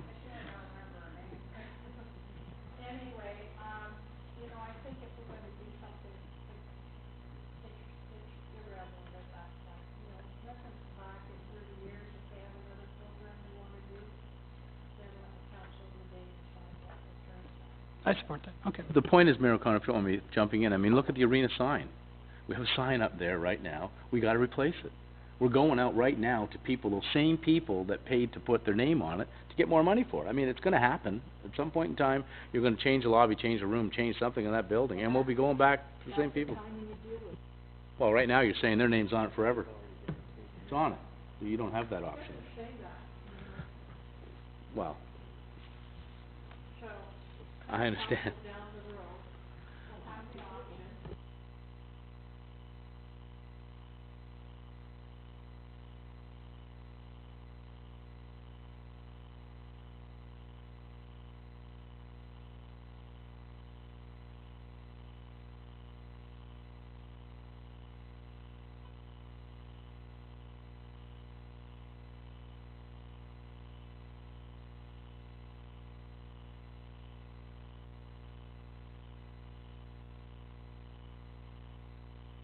I mean, it kind of alludes to what's triggered this. Can someone expand on that?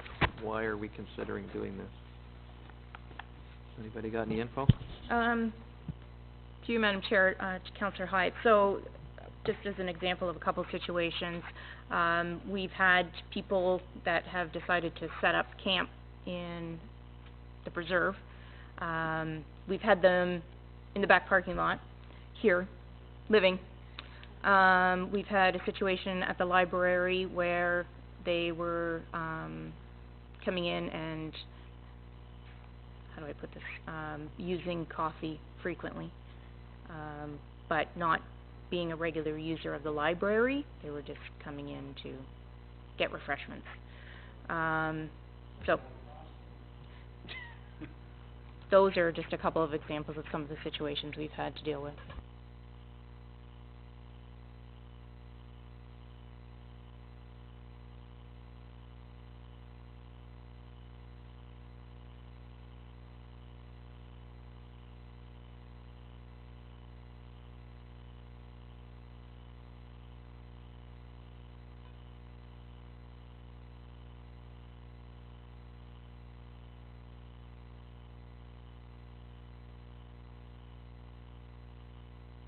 Sorry, to use the municipal parking lot next to Wixon's Bridge and have no objections with Wixon's Bridge hosting the Ride to Remember Brent Foster charity event on July 25th, 2017. Moved by Councillor Hyatt. All those in favor? Carried.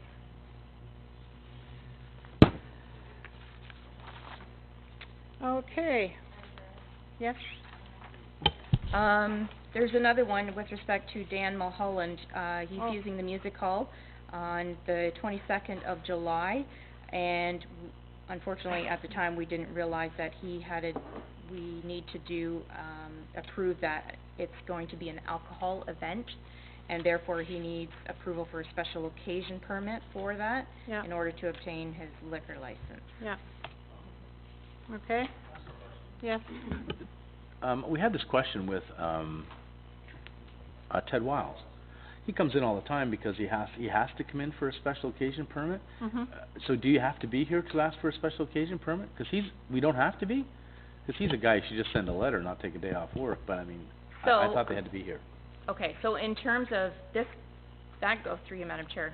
This goes way back to, I don't know, 2 councils or 3 councils.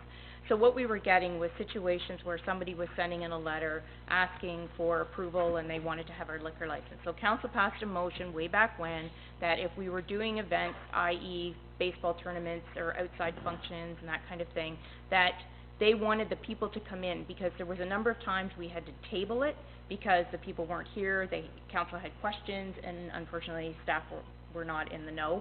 So that was the direction that staff were given, is that if we were going to have an event like that, that they wanted the people to come in. So it's not a requirement by the liquor board? It's not a requirement by LCBO, Okay. no, or Alcohol and Gaming, no. It was a requirement of council. But what we're getting now is with these special occasion permits or municipally significant events, that they require a motion from council or committee in order to either declare it as a municipally significant event or say that they have approval for an SOP. I don't have a car.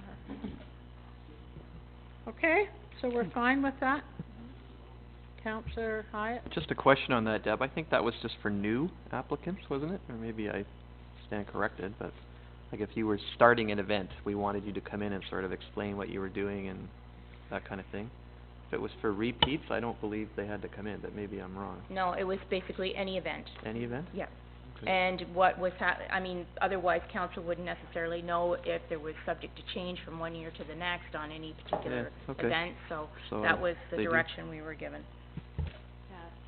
Council was concerned about the ball tournaments, in particular, the ones at the Bonner Fields, if you recall, and there were a couple of tournaments where people were asking to have the tournament actually finish at 1 a.m., and then council started to say, in order for us to be able to deal with this, we need to have them come in. So, in the case of Ted Wiles, though, it might not be a bad thing, just to streamline it. If something is different, then perhaps that's when it needs to come. For the one-offs and something is different. So I feel bad for Ted, he's been coming forever. Okay, so, do we need a motion then, Deb, for this? Okay, so, have somebody please make a motion? Oh, did? Sorry. All those in favor? Carried. So this morning, we received notification, and unfortunately I'm frozen right now, that the Scottish Festival that is happening at Elgin Park on the 29th, they're a little bit concerned. They were going to be coming forward with a request to declare it as a municipally significant event. I'm sure you've all heard of the pending labor strike with LCBO, so they're in a little bit of a quandary in terms of if they wait, they could potentially be into the labor strike. So they're asking that this be declared a municipally significant event. This is just a quick email I just got. Hi Laura, I was just into the LCBO to drop off the application for the special occasion permit for the Uxbridge Scottish Festival on July the 29th. Due to impending labor problems with LCBO workers, the manager strongly suggested that I, being Lou Greger, have the application this week so that it will be approved before the potential strike. He said that to expedite this process, we would have to have a letter from the township stating that this is a municipally significant event. I would appreciate anything you can do to help us with this. Thank you. Okay. So Mayor O'Connor, as I understand it, originally Ian Giffen was chairing it, and he quit, and it was canceled. Then Stuart Bennett and Lou Greger picked it up and decided they would go with a one-day event. That's how I understand it. So are they paying for it? I don't know. Well, I guess we approved the project. All that's changed is the chairman. That's probably the way they're looking at it, I presume. Okay. Is it, I guess, staff will have to go back and take a look at it. The question I have is this an exclusive use? We'll have to have a conversation with them on that, whether they're gonna lock the park up and people are gonna pay to come in. I gotta say that Elgin, okay, 'cause I was gonna say, we should be very careful moving forward with events, those big events in Elgin, that they should be almost free, given that the walking track is in there and all the fitness equipment. I think it makes it hard when the public can't get in, and the only event really is just the fair, right? So, okay, we'll follow up with them. I thought it was canceled. Okay. So, Deb, do you need a motion? I would require a motion that declares it as a municipally significant event. Okay. Councillor Barton, all those in favor? Carried. Okay. Minister of Citizenship and Immigration, Re-Ontario Medal for Good Citizenship. Receive. On our website, Mayor O'Connor, perhaps? Okay. Our Facebook page. All those in favor? Carried. Other business is going into camera. Have we covered everything? We did that one, we did that one. We've done those. I think we're okay. So I need a motion to go into camera, please. Moved by Councillor Bryant. All those in favor? Carried.